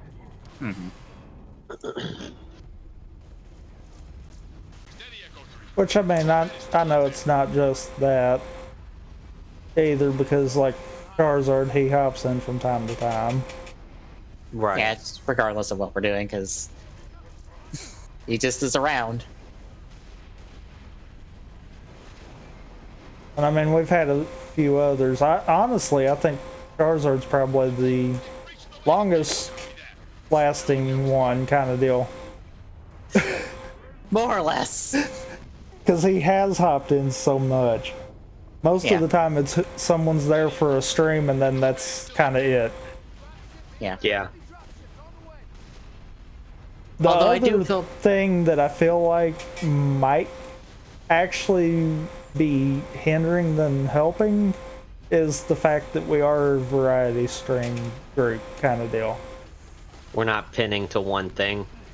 Or one game style even. But, I mean, that's a choice that, you know, I kind of feel like needs to stay too. Yeah. I'll be honest, I would like to kind of, like, I know I've talked about making my own, you know,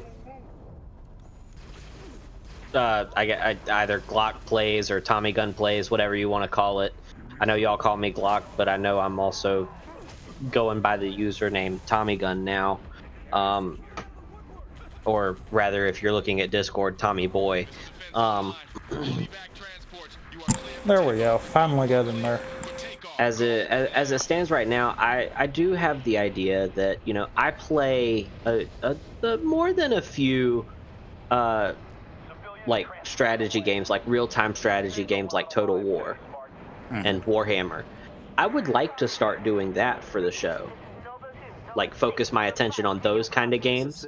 Go ahead, Noble 2. Well, technically, you're already branded with Glock Plays because that's what I've been titling the Persona 5 or Persona 4 stuff. Okay. I thought that was what we were going with. My bad. I can change that for schedule purposes. That's simple. That's another push of an update kind of deal. Yeah. I just did that because I was just like, do this since you're doing what I do on Wednesday, Thursday, so... Wednesday, Thursday. I don't know why I derped on the days I go solo. I'm just like, you solo play a game. Since this is what I do, here's you doing that exact thing with a game. Because it's the branding. I don't fucking know. I was on the spot with exactly 2 minutes to think about it, so I just went with it. That's why the format's also the same. Granted, I don't think you know what the title is of the series. The title of the series is either, do you, Glock? No, I have no idea. I let you handle that. I'll be dead honest with that one. That is all you. Well, it's called a Fool's Deck. because I do like a themed title, because that's how I used to title everything stream-wise before we changed over formatting. I'm assuming we're going with because the main character gets the fool card and not trying to call me a fool. Yes. Okay. That's exact. What else did you think it would be? Trying to call me a fool? No. I mean, that too. No, I'm kidding. That's why I said, I was like, I'm assuming we're not trying to call me an idiot. No, because your main character is of the full Arcana. He's collecting bonds. He's connecting with other people's bonds, and all of those bonds are represented by cards. I was trying to do a reference to what the ending for Persona, the end of every episode for the Persona 4 anime is, and them saying that bonds are true strength, something along those lines. So it's just like, how do I translate that into a title that is short?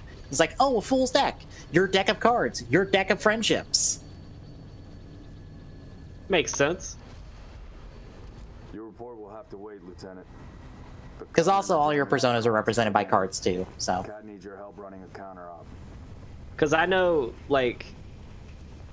It's good to have you back. Sorry I came alone. I'm really proud of myself the way I've played Persona so far. Because you have to keep in mind, I am second to the hardest difficulty, having never played a Persona game. Yeah, if this was 3, you probably would have game over more than you have. Because in all fairness, you have to give it to me.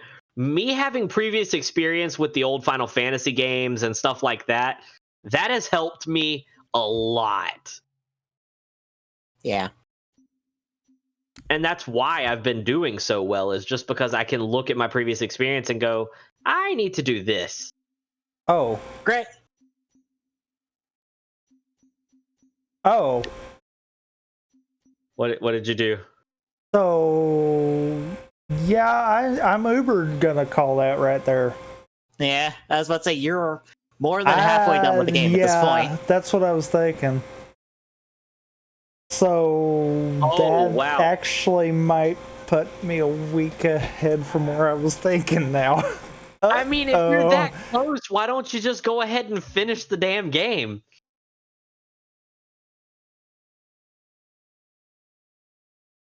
Because that's another... Because that's probably another hour and a half easily. Yeah, another hour, 2 hours is what I was going to say. That's fair. I will say, I'm waiting for you to get killed by the random Mundo light or dark spell that'll instant kill you on low chance. Yikes. But yeah, that's the thing about Dark and Light in the game, is that it has a chance to kill insta-kill. Otherwise, it just fails. That's stupid. Well, they changed it. I know when I've played through it, okay, I play it the same way I play what's a good games like there was a game that what is the game? It's basically the exact same setup as Persona gameplay wise, you know, sneaking behind the person, attacking them from the back and getting advantage. Mm-hmm. I can't remember, but I know I played a game that was similar to that. So having that experience, the hit boxes for Persona 4 are fucking retarded. Yeah, it's not very good. Oh god, they're so fucking stupid. The problem is ambushes are really fairly difficult to pull off in Persona 4, but in 5, 95% of your encounters are going to start with an ambush because it's stupidly easy to get an ambush. So there's really no in between. Like, it just, God almighty, the ambushes are stupid hard to pull off because that hitbox is like fucking nothing. Microscopic.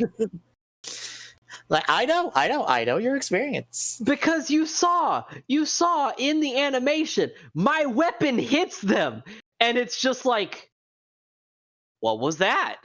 Oh, ambush you. What? It might be better if you don't go for ambushes anymore in Persona 4.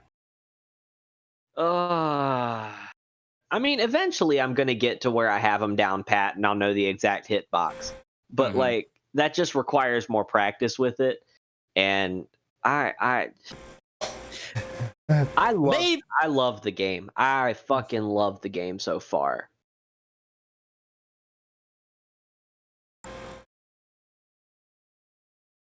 Like I have absolutely, to be completely honest, I have absolutely no qualms with Persona 4 as it stands right now.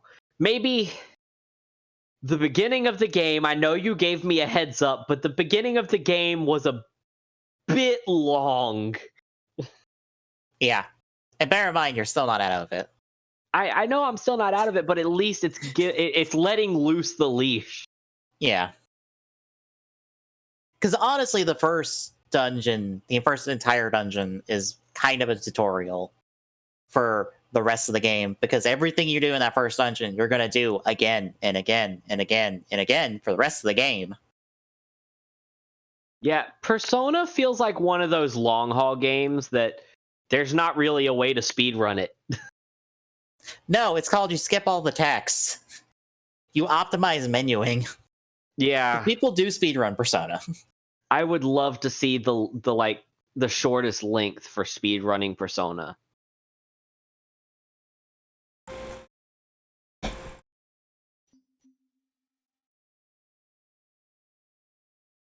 I take it as you're looking it up. I am. Shortest time at the moment for Persona 4 Golden, 8 hours, 43 minutes, 25 seconds. How in the fuck? I've done what, 3-4 hours? Yes. And I haven't even completed the fucking tutorial? Bear in mind, though, the speedruns, you're going to know what to be doing. Mm-hmm. True. Oh, I'm seeing a lot of throwing items already. Okay.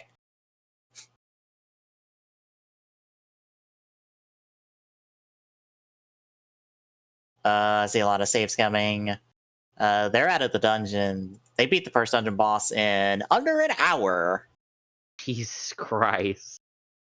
And they speed through all the text. That's technically any percent, right? Yes. Well, there would only be really any percent. I don't think New Game Plus is even a thing. You might want to check the rule set. Because yeah, it might allow New Game Plus. Is there even a way to 100% Persona? There can't be, right? Yeah, there is. But you're gonna miss shit. Like right. you're going to. Okay, here's the thing. You technically can't complete the Persona Compendium on New Game. There's a Persona you get, but only on a New Game Plus file, because it's technically the final Persona you get for story purposes. But you can fuse it and get it on a New Game Plus run. So you can't even finish the Compendium on a New Game Plus, and there are also super bosses you don't unlock on it until a New Game Plus run. Oh. Yeah. So technically, no, you can't. Oh, it is on New Game Plus. I wasn't thinking about it till you said New Game Plus, but a lot of speedruns actually allow for that. Mm-hmm.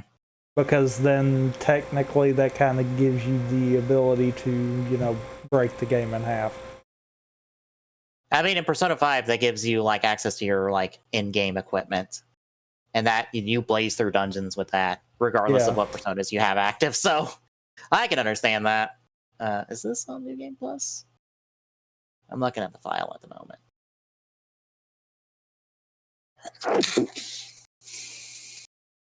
Oh, it's on hard, actually.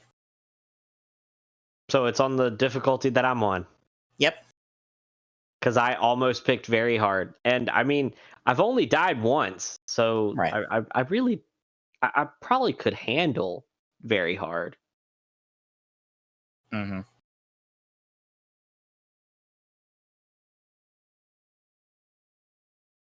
There is a very hard golden ending that's 13 hours.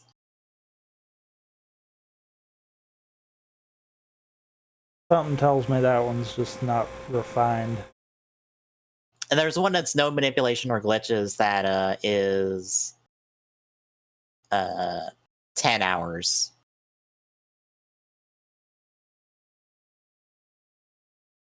That's all on Vita, no PC runs yet.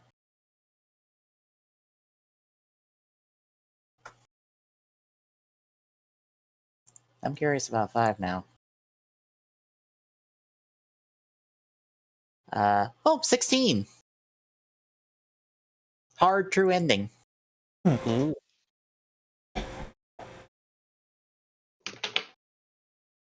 And that's on New Game, not New Game Plus, and no DLC, and no network fusions. There is New Game Plus True Ending, which is 12.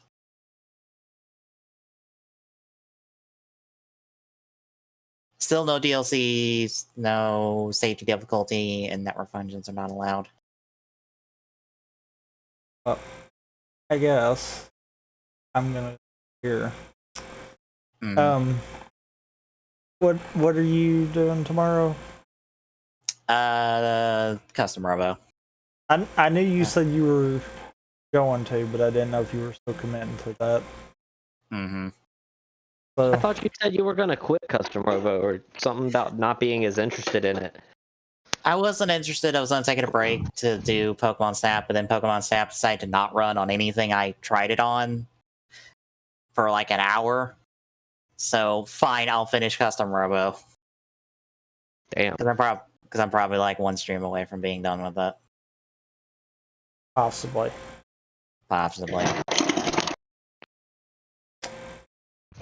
But yeah, Custom Robo tomorrow. Ratchet and Clank Thursday. Yeah, we're finishing one, and I'll probably move on to 2 immediately afterwards. Depending on time. Should be getting back to KH2 Friday. Mm-hmm. Hopefully next week we'll be able to do City of Mist. Yep. Because Saturday's the podcast with not a lot to talk about. Yeah. Outside of me. Sorry, go ahead. Outside of me sharing whoever signed their driver to be given away during Heisei Generations Forever. Well, if y'all are up for it, if we are able to do it next week, we could try to do 2 episodes of City of Mist next week. One middle of the week when we all have an availability, and then one on Saturday. If y'all are up for that, that's completely up to y'all. Just to try to catch up, maybe finish the first campaign. Maybe. It just depends, kind of deal. I'm not sure at the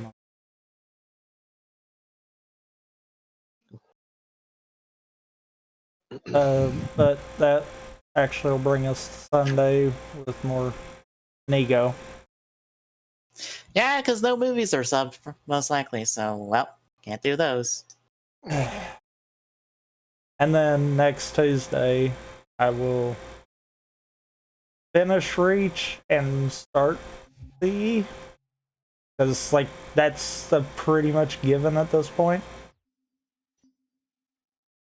Even with the hardware limitations, or rather software limitations, you have blazed through this. I mean, to be fair, I don't think I've actually hit the par times for some of these. Also, what is this in terms of playing Halo Reach just for streams? I mean, we've been going for 3 hours and 45 minutes. I mean, just playing Halo Reach in general, not just the today. We're counting the YouTube, Brett. Yeah. Probably second or third, at least. Yeah, and then just including all the times you probably play this game normally, just off stream. Yeah. And Reach is one of the good ones. And by the way, Glock, when I get to see, I'm willing to bet that I'm probably gonna get the rest of Reach and roughly half of CE next stream. Okay. Because, yeah, C kind of is my jam. 2 will be the point where it starts slowing down a bit. Because honestly, 2 I've not played as much. But yeah, these.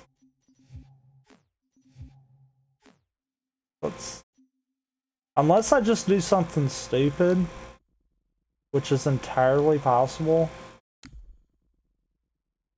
Oh god, I might get farther than halfway now that I'm thinking about it. It might not be till the flood starts getting introduced that I start slowing down a bit. Yeah.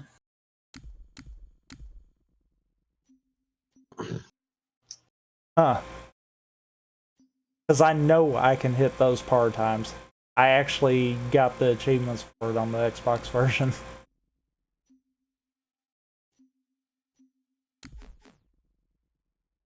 So yeah, that'll be next Tuesday. It's gonna be hilarious if I wind up finishing Reach and CE in one day. That would be cool. Kind of. Not really. Because that would put me 2 weeks ahead instead of 1. Yeah, because I kind of have to wait on 3 getting put in. Yeah. Which, luckily, that should happen. Ooh, that might be a problem, depending on when that drops Tuesday. Mm-hmm. Because Steam might force me to update. But we'll see. But I guess Shin's got anything else to add? No. No, not that I know of. Guess we all next time.